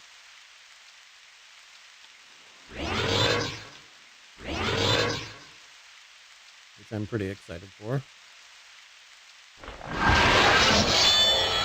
Because, as I've been saying all stream, I've been mentioning that Baldur's Gate 3 is a top 5 game for me. Well, as it so happens, Breath of the Wild is also a top 3 game for me. Or top 5 games. Sorry, I was talking about top 5 games, not top 3 games. But it you know what? It may as well be a top 3 game.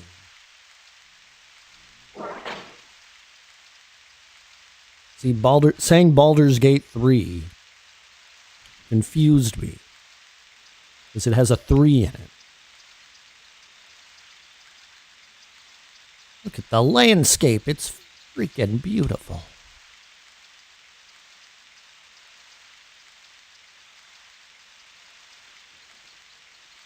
There's a magma golem up there. How goes everyone's day?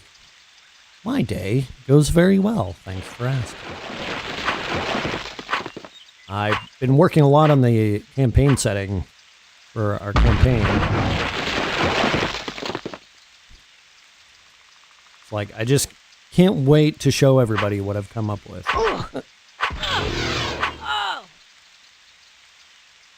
It's like, I have stuff I've come up with, stuff I've written, stuff I've generated with AI that I just really want to show everybody, but I have to hold it in. Fighting the urge to make coffee for my set tonight so I can wake up early for the travels tomorrow. Just so tired all the time. If you're tired, I don't know if you're capable of doing this, but do what I do and take like a 15-minute nap and set your phone to wake you up, basically. It is so helpful when I do that. It's like, I haven't been doing it lately, and I'm feeling more lethargic, so that's probably part of the problem. If I could, I would, darn. See, I'm the kind of person who I'm physically unable to take naps. I can take, it's weird, I can take a nap if it's still light outside, but I can't do it when I should go to bed, basically.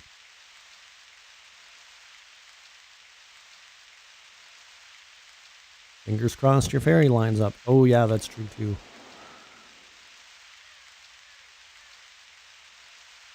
I have never been able to pretty much my entire life. That's why I have always taken sleep aids.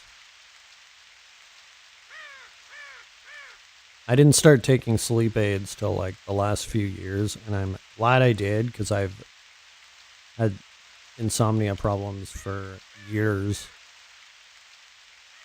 But I never took sleep aids because everybody, whenever I bring it up, people are like, oh, you're going to become dependent on them. But now it's like, okay, I'm not dependent on them, but sometimes I need them to fall asleep. Like most of the time I don't. I just go to sleep super late and whatever, but you know, if I want to sleep early, I have to take a fucking sleep aid. That was actually a huge thing for me in my using days. The sleep aids, or I loved being able to sleep. Oh, I gotcha. I get what you're saying.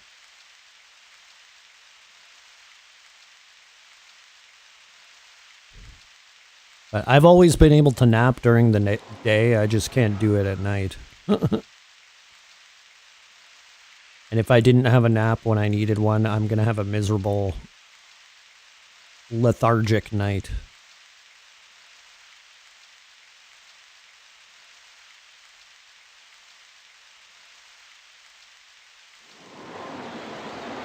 Such is the way of things.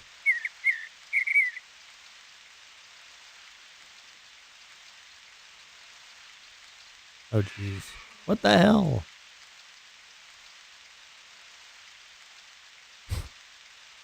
Okay, maybe I should have just taken the road, because there's no just going from point A to point B in this game. There's got to be some complicated shit you can't climb.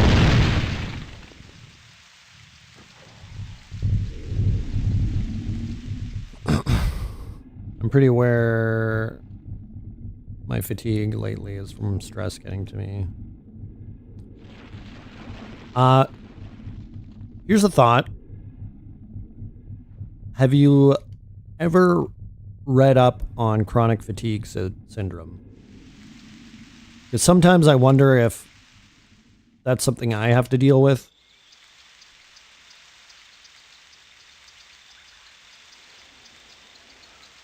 And I also wonder if it's caused by nutritional imbalances sometimes.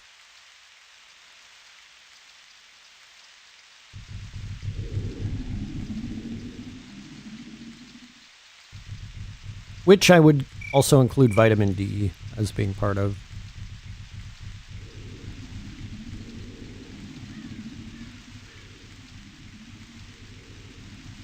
But I feel like sometimes I am chronically fatigued. Like, I wouldn't say all the time, but I definitely have bouts of being very fatigued. And I feel like it might be tied to nutritional imbalances. But I also don't want to be that person who blames everything on diet, you know, but I do think diet is responsible for a lot. It's one of our main ways of existing is eating. I haven't looked into that. I also know that this fatigue lines up pretty damn directly from when the stress got to be too much. Otherwise, I was my usual hyperactive self.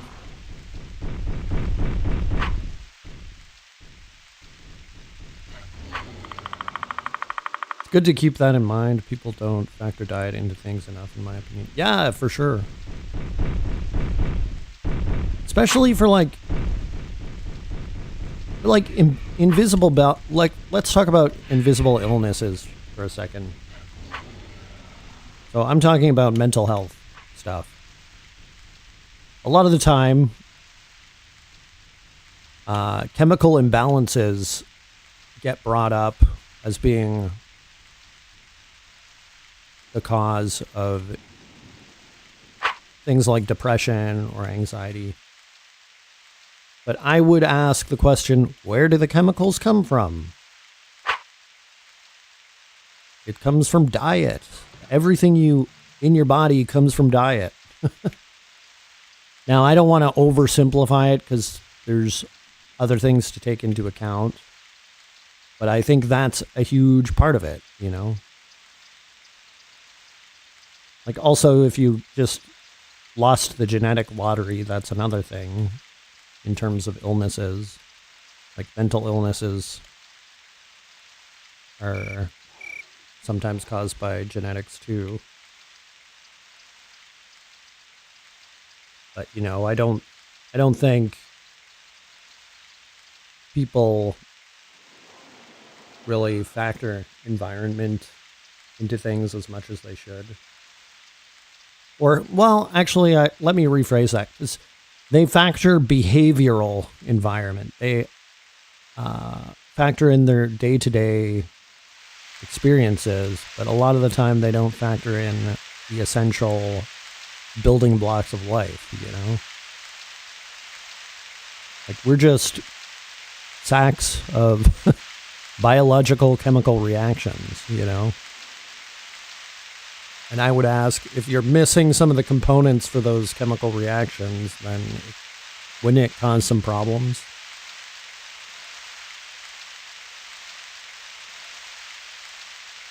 And I hear the hoo-hums. Oh my god, I'm a fucking academic on this. When I say stuff like that. Hoo-hums. I hear the hoo-hums.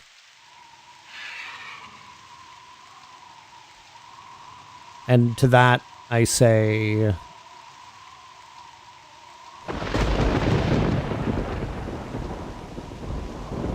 You know, I can recognize that genetically speaking, maybe you don't have the ability to produce certain enzymes or proteins that you need, right? So I understand that if chemical imbalances have a protein or a genetic component to them. I'm just saying what you eat is a major thing that people need to factor into their overall health and nutritional balances. But sorry to bring up nutrition every time I'm fucking up on Asheron's call. Like the last week, I'll say I've been consuming more supplements than usual, so I think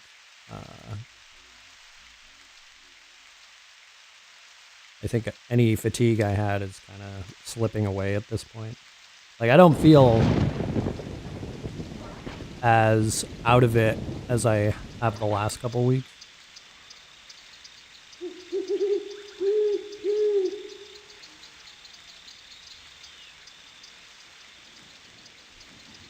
BRB ordering some pack on DoorDash. Oh boy. Make sure to tip. Yeah, they won't even deliver it if you don't tip.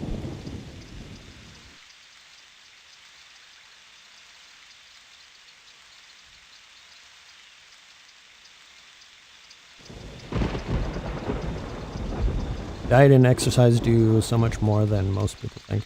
Yeah, I didn't even touch on the exercise aspect, but like, man, exercise improved my quality of life so drastically. Like, I can't say enough how important exercise is.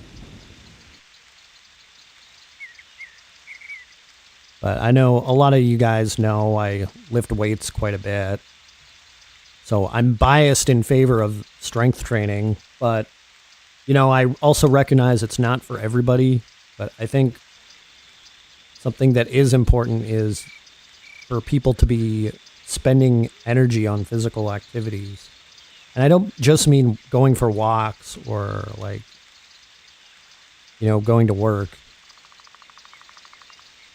Like, you need more than that. My doctor told me I should walk at least 90 minutes per day. I try most days. That's good. I do 20 sit-ups and push-ups a day, lol. That's not enough, Kami. It's something at least. Yeah, it's better than nothing. Anything is better than nothing. If you didn't do it, well, that's 20 sit-ups and push-ups that you wouldn't have done. So.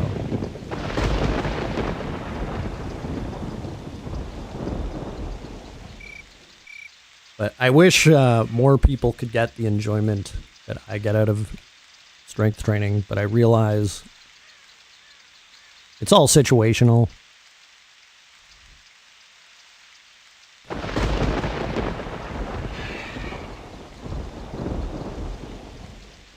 Like, I get a lot of enjoyment from being able to crush really heavy weights.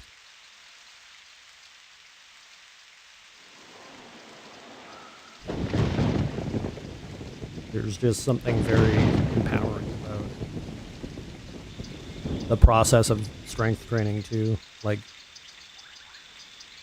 it's not easy.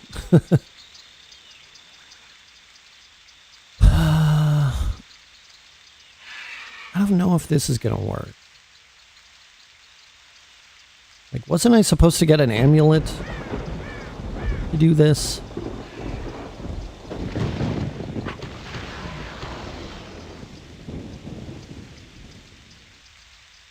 I'm a little bit confused. Or maybe I get it further in. Also, I know the coordinates aren't totally accurate, so...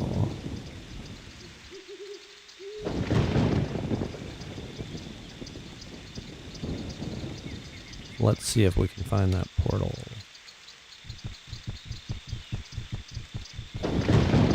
I just don't remember if it was to the south or to the north.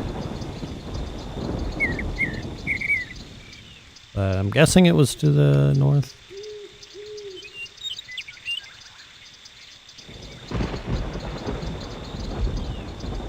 Because I don't see anything. You put enough effort into this quest, it better work out for you. Oh, whoops, I need to be going north. So I did this last week and I got past this part, but I thought I had an amulet and I don't have it this time, so I'm just a little bit confused. But maybe I'm remembering things out of order.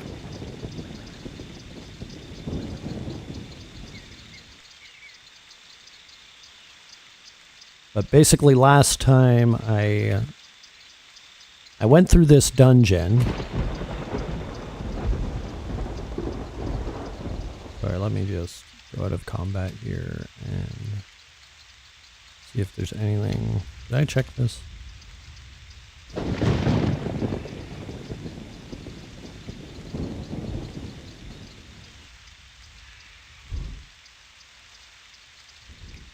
But anyway, I went through this whole next dungeon and I didn't get the item I needed for the next part of the quest.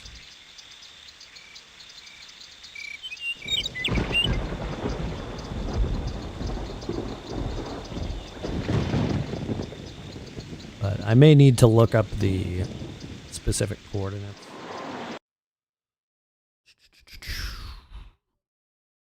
Which, what was it? The House of Water, I believe it was. Let's see, Direland's Southern Land Bridge.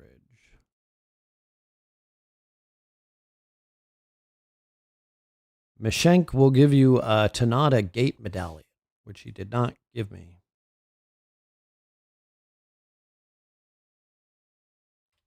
Wait, maybe I have it, actually. Previous. I don't know.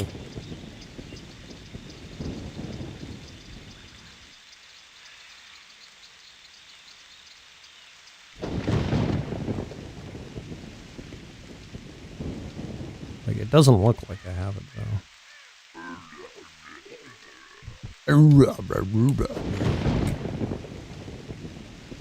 Oh, boy.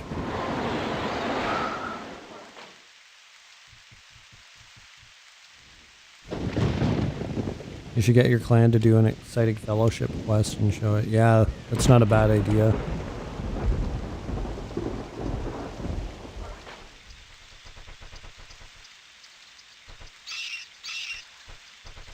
Hopefully this works. I don't think it is going to work, though, but... Damn it!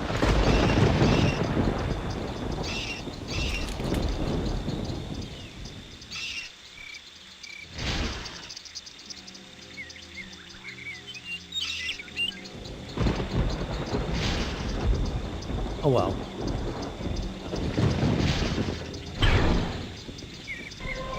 I'll try talking to Mishenk once more and see if he gives the amulet. But if he does give it, we're not going to run over there.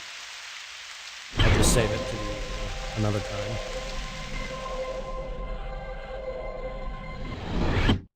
just so we can finally complete that quest. And if I can't complete it, it's not a big deal. There's a billion other quests to do.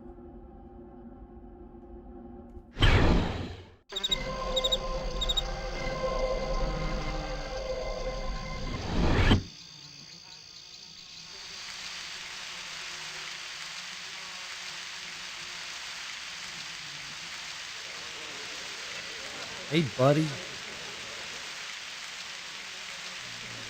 No item.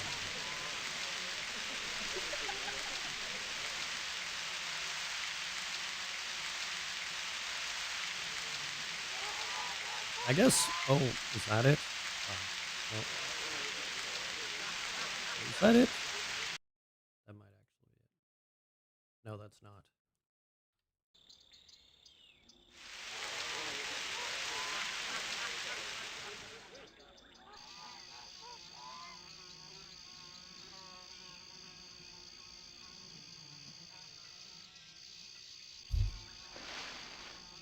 Wait a second. Wait a second. Was this the item I was supposed to have last week that I didn't get?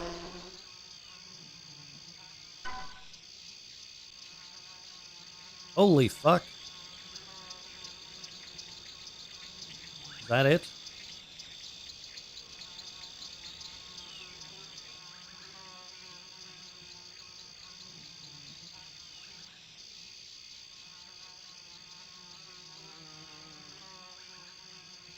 Or was I supposed to get it?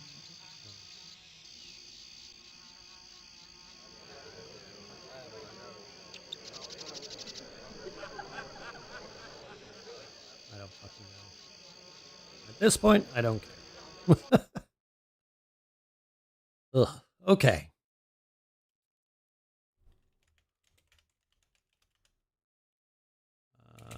Let's check. An adventurer's leveling guide.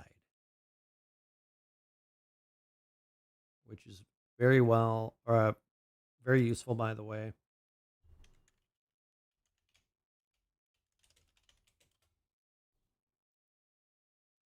I'm not sure if he did any level 10 stuff, though, but we will see. Or, sorry, 110 stuff. Yeah, you didn't, unfortunately. But that's okay.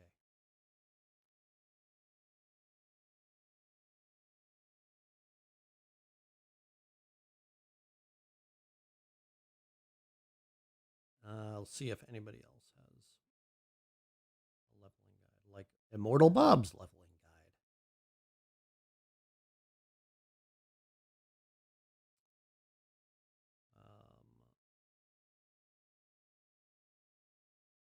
Level 100 plus quests.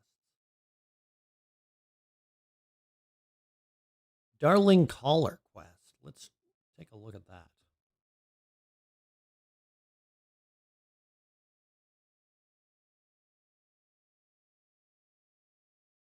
$30 mil XP. And I'll get an Ursuine toy. Okay, let's give that one a look. We got to go to Fort Tithana and talk to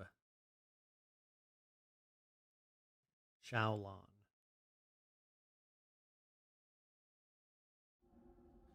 How many more followers do you need to get partnered for YouTube or verified? I can't remember. Partner is 1,000 total, so 400 to go. Pretty exciting. Okay, it's Fort Alluvian. And can I just take a portal there also? Do I have to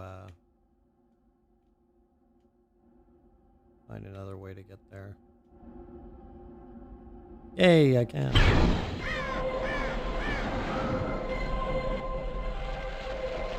Nice, you'll get there. Hell yeah. Oh, fuck.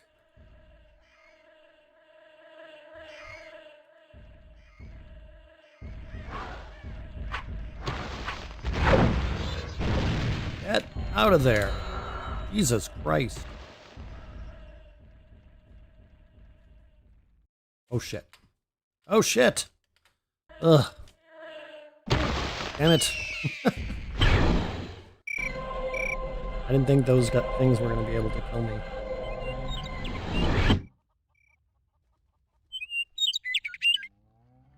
If Twee brought his Twitch army to YouTube, you would practically be there, yeah.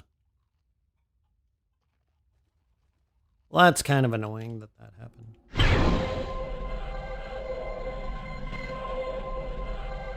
I was running, and then I accidentally clicked the mouse off of the fucking window, and by the time I got back to it, that happened. Very annoying.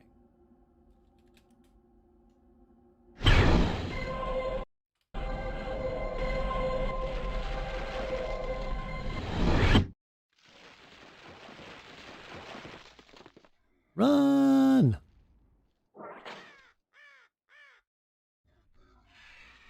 Okay, that was easy enough. Ugh.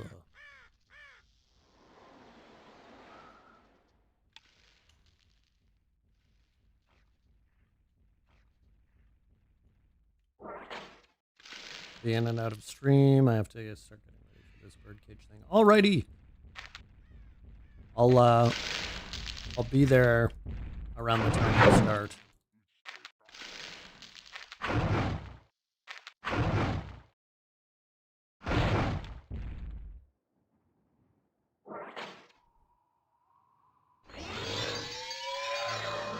Anything else? I don't think so.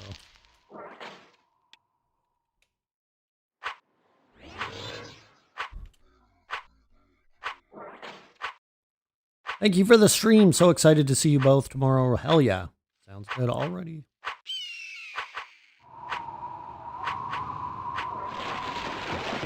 We'll be seeing you soon, both on your own stream and also in real life.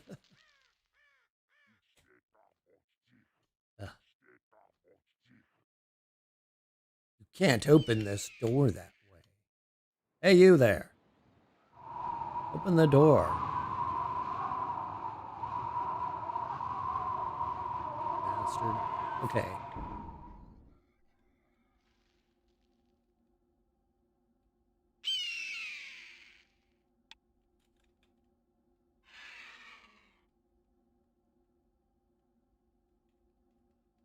Oh, there he is. Or she, whatever. We'll find out.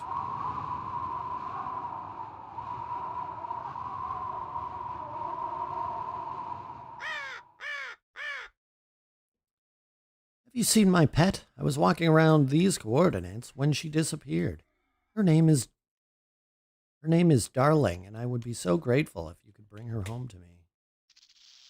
I miss my darling so much. Please hurry and find her.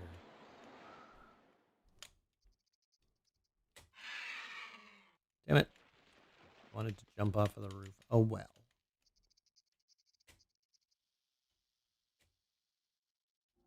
Come on.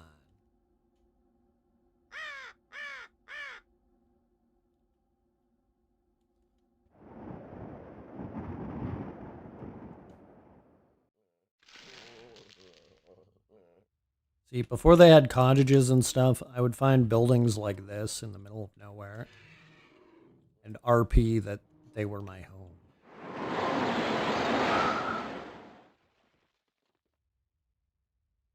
But there are plenty of abandoned cottages just laying around on the countryside. Oh, this is cool. It's a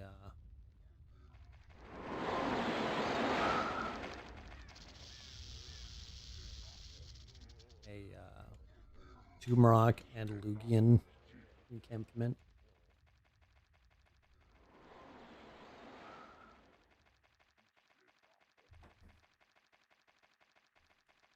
But hopefully I have enough time to do this quest.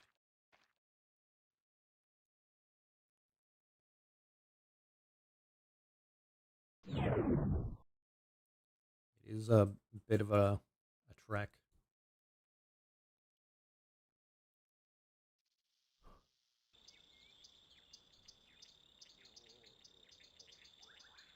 A bit of a trek. You know what? I should probably kill some enemies along the way so I don't have vitae. So maybe we'll keep our eyes peeled for some easy pickings. Oh, some easy pickings. Are they easy pickings? Yes. They are. If I can get there. Jeez, that's a long way to jump down, so... Oh.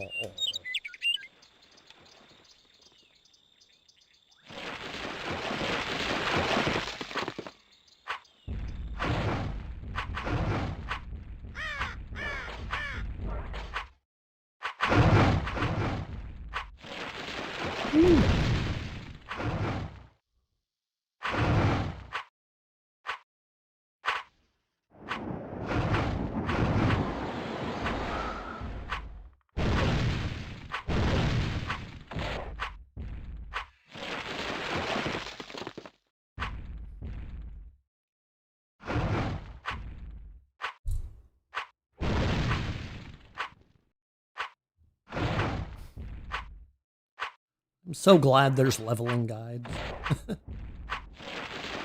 Very helpful. Ooh, a diamond heart. Don't come across those every day.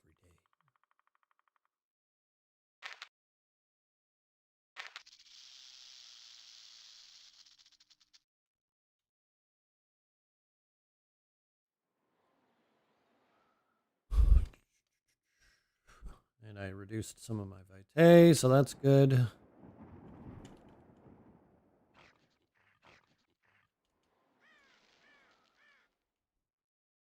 Rufus Griever. Any relation to Rufus Shinra?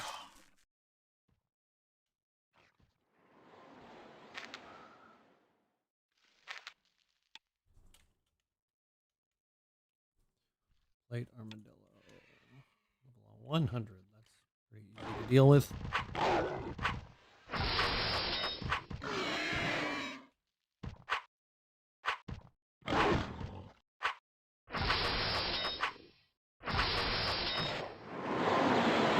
Ooh. Armadillo hide? Hell yeah. And a Manuga. Let's go for him. Level 100.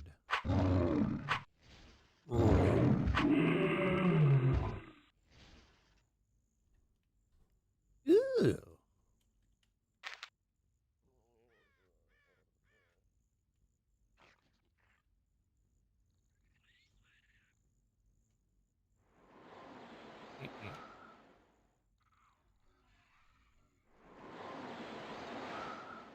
I don't know if we'll have time to finish the quest. Actually, you know what?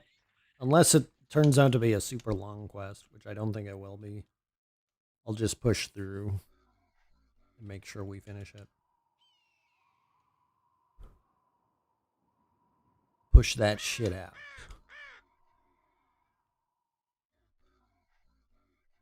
Huh, there's a Tufa portal all the way over here.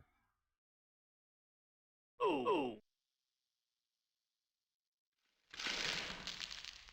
So glad that wasn't a death bounce.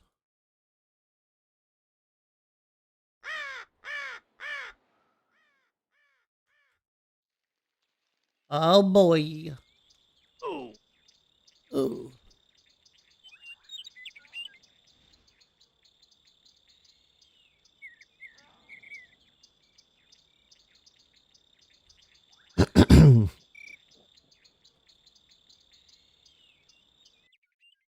Actually, now that I think about like the D&D system, and when earlier I said this game, I'm pretty sure it's based off of D&D. Now I think some of the aspects are actually more reminiscent of Shadowrun.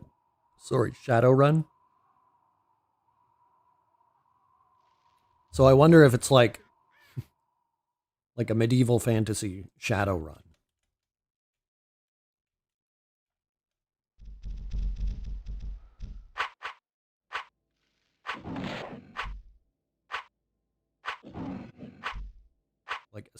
especially the stat system, like combining skills and whatnot, or abilities.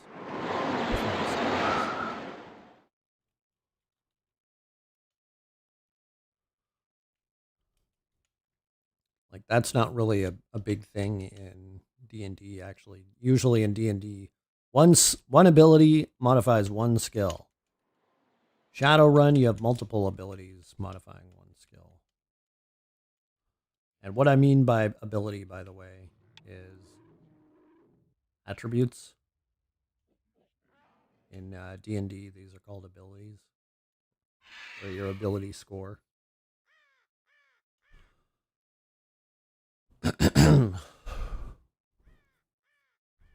Oh yeah, also raise my ward.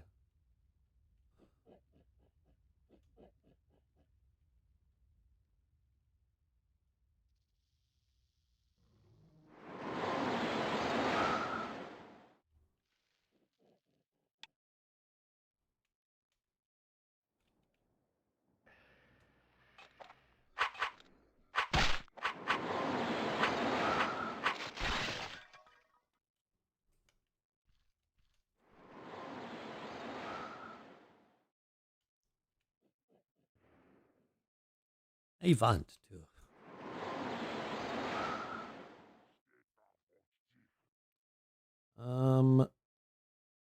Here, let me check a few things real quick here.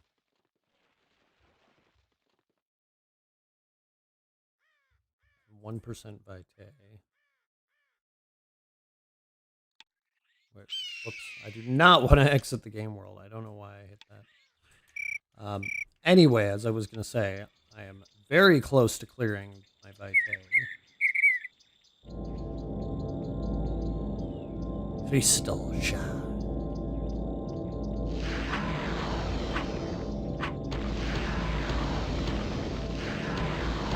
Sink into nothing.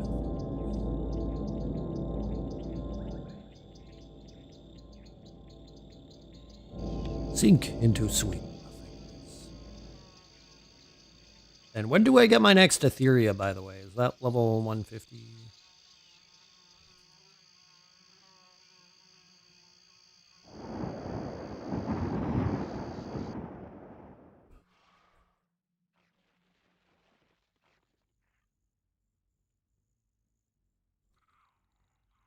Wait, do I still have vitae? I do. What the hell? Thought that got rid of it.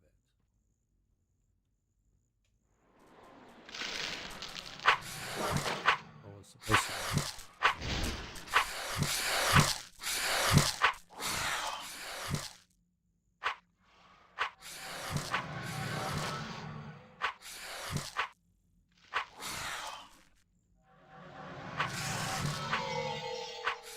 Oh boy.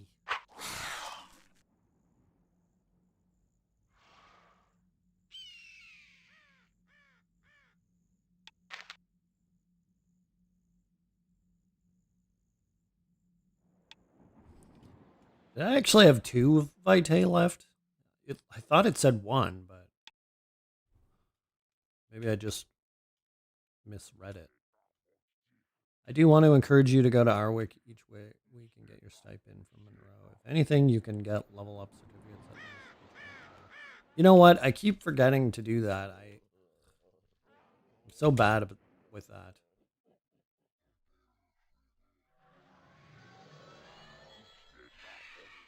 Like, I know I've brought it up multiple times that I need to remember. Like, how many do I have on me? 3?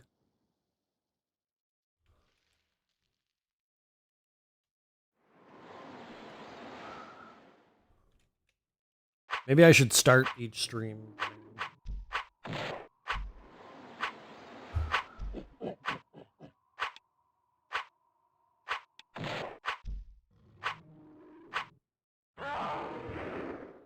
Lol. You came a long way to tango.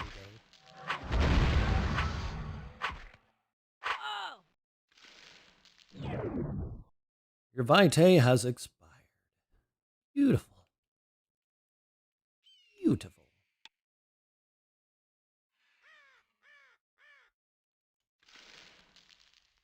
Okay, starting from next week, the people who come into the stream when we're on the when we're on the starting soon screen, say stipend, and that'll remind me. Let's go to this crappy crayons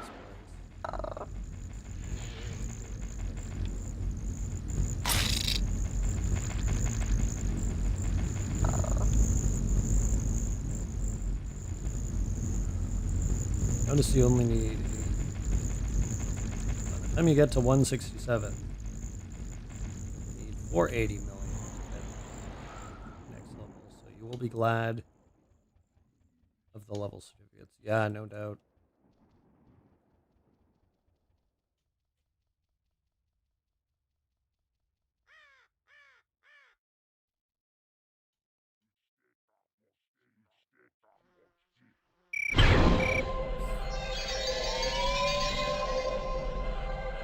Oh shit.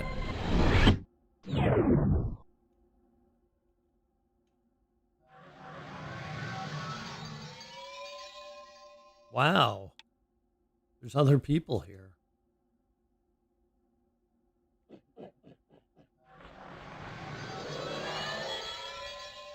What's going on?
There we go.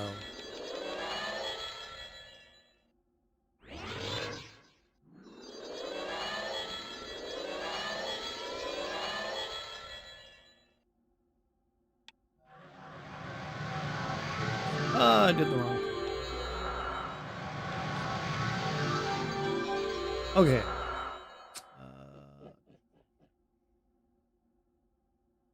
Dual wield mastery is what I just did.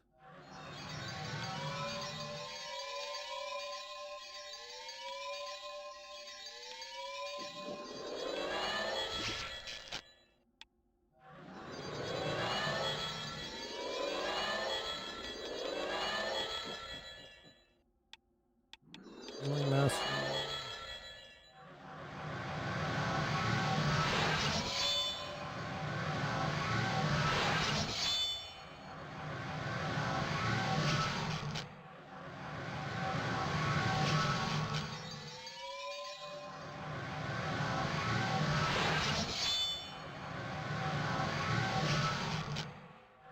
Come on.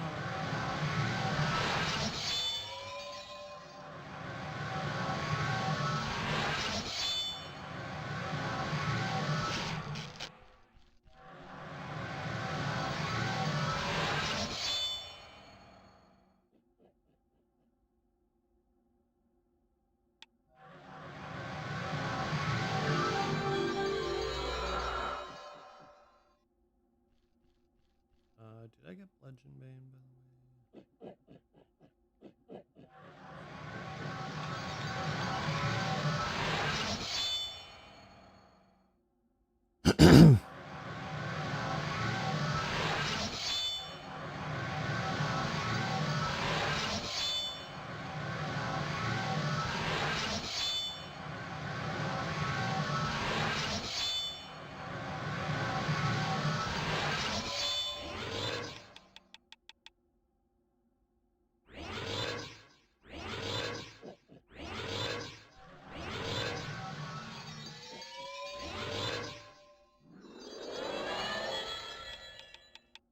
Okay.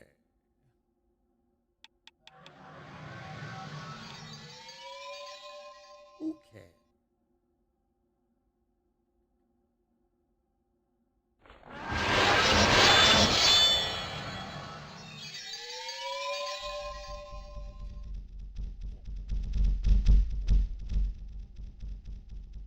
Jesus, stop running in circles. You're gonna make me go through the portal. Ugh. Stomper.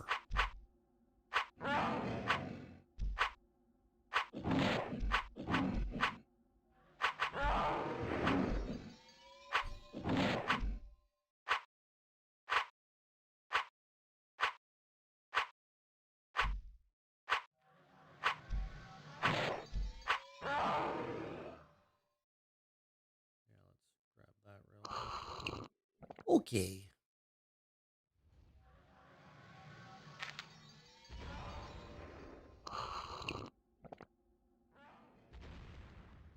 Ooh.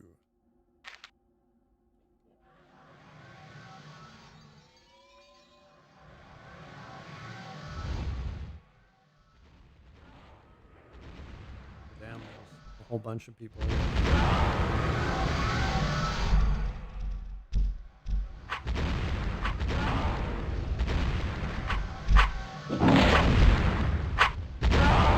Leveling ground.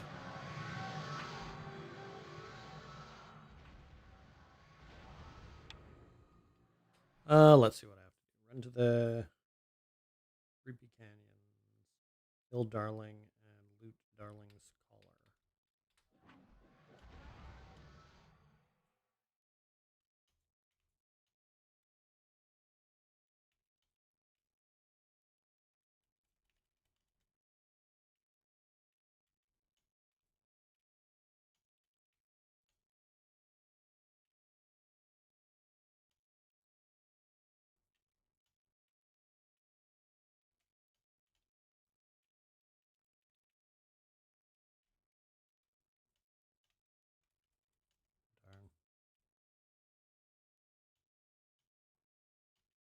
Darn.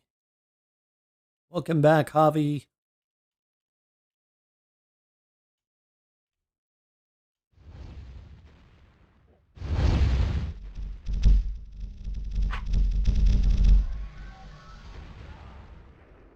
Welcome back.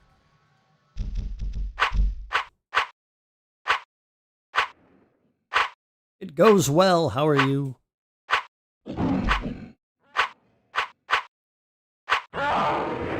Pick an arse here.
here.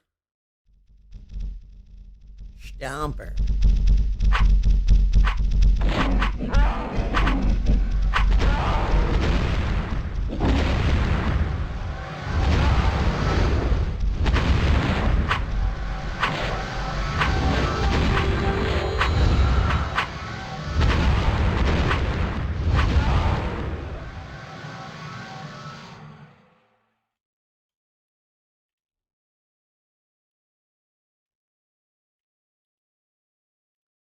Damn.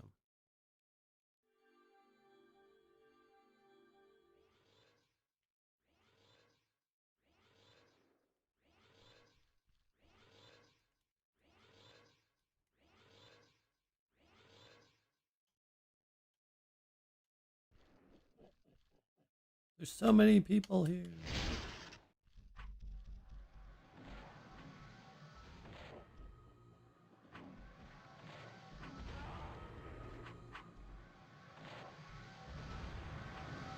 this the boss room? It's all misty. Yeah, I think it is. Okay.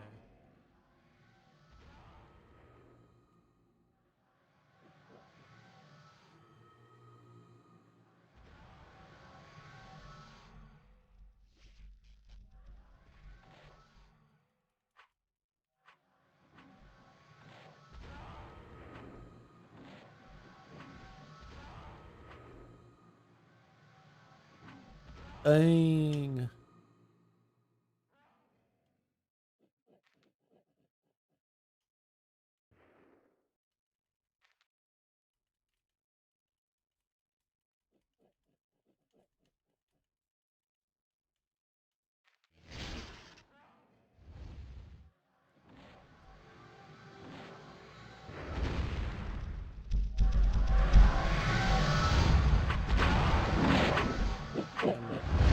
What happens?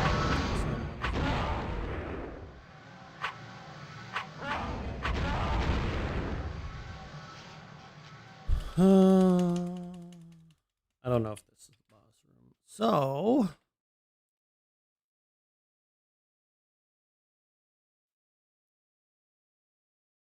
an Ursulin.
Okay, let's look at the map again real quick here.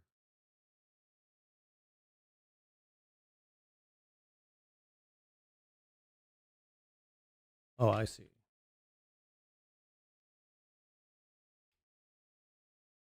Looks like there's a portal chamber. That explains why I couldn't find the boost. Just want to make sure I'm going through the right portal.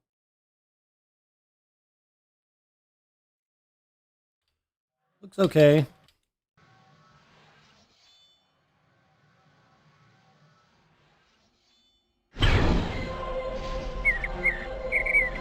Damn it. Why didn't it work? I don't get it.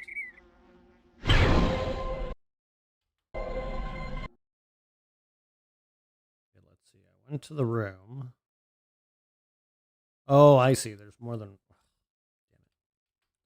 There's more than one portal, actually.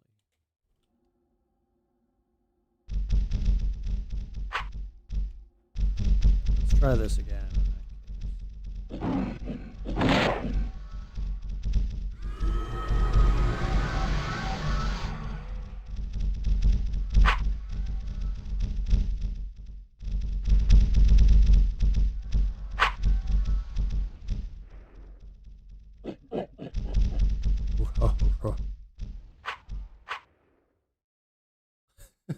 Nice slingshot.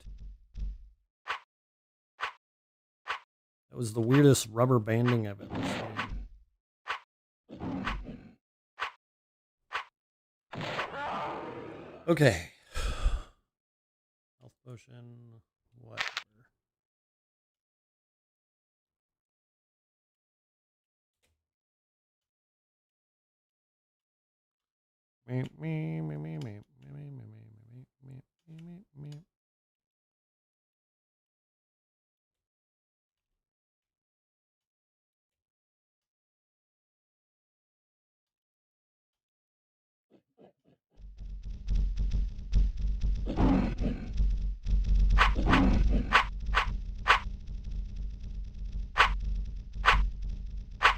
Kill the Tuskers! How much experience do I get from all of these?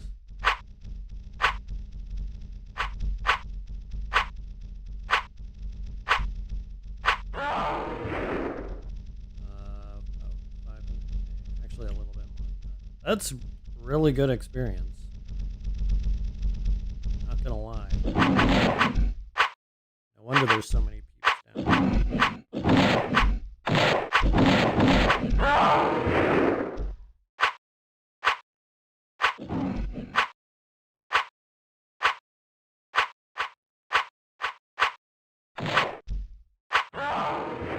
And they're easy.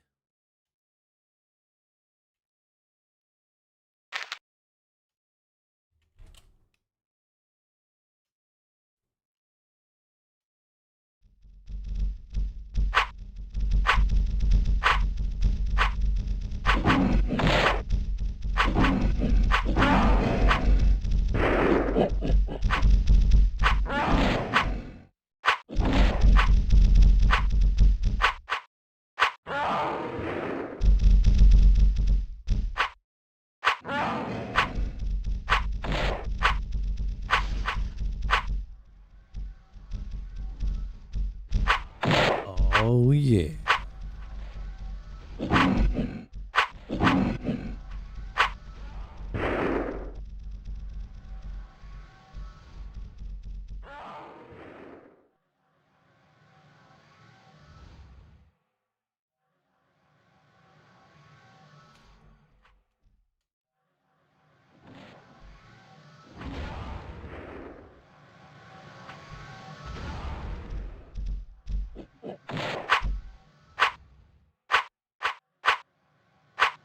All right.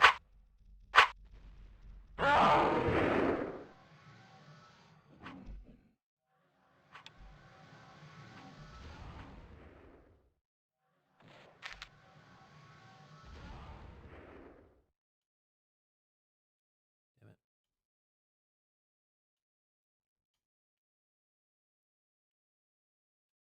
There we go. Kill the Tuskers!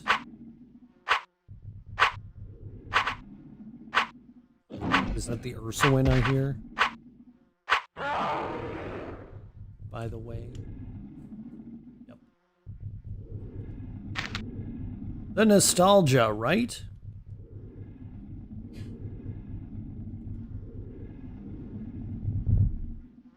Ooh. Oh, this one has so much health.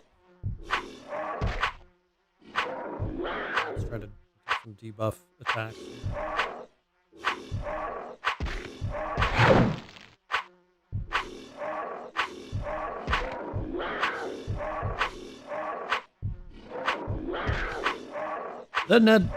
The nostalgia, it never ends.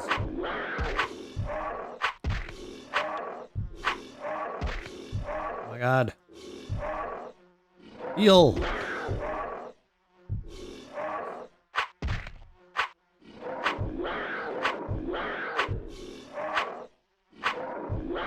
Eye open for bleeding.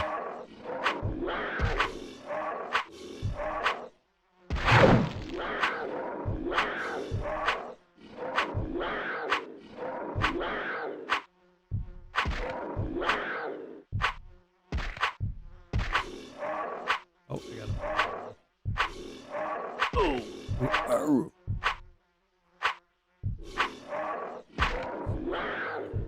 Elf leader as well.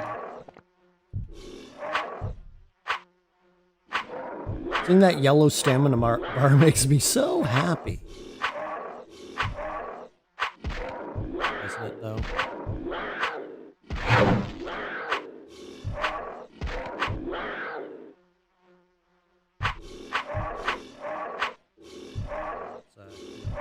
Just play it safe.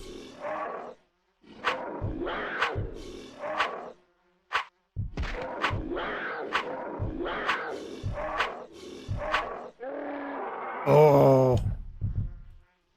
We got him. Darling's Call. I'll be taking that.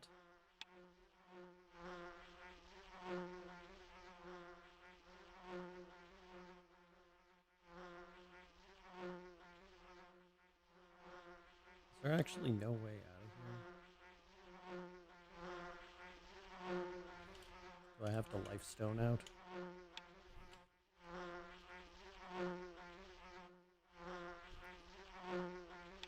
Can I use the color? Whatever. Life stone.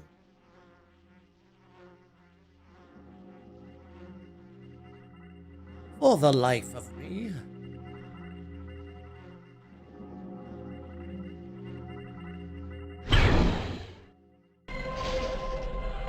It should level me up as well.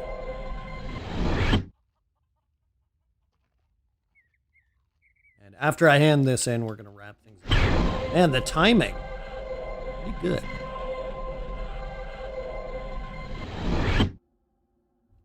Pretty good timing.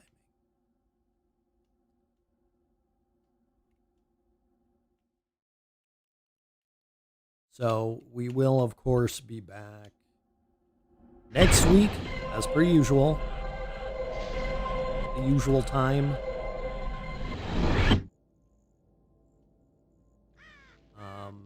In the meantime, I'll figure out when we're going to play Breath of the Wild, the promised 600 subs stream. And the portals, oh my. Like the portals in this game and the portals in, or the warp screen anyway. Fantasy Star. Those are the ones that get me.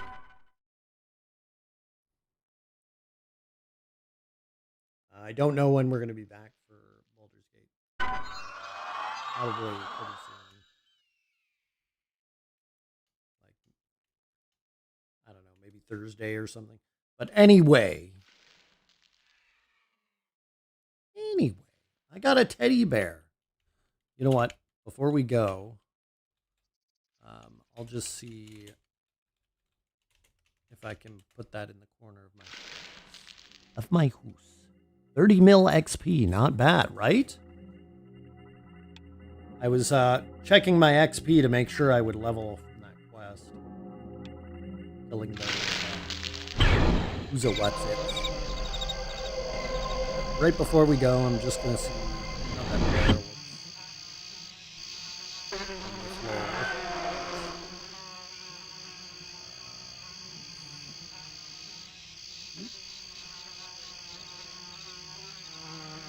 Put it in front.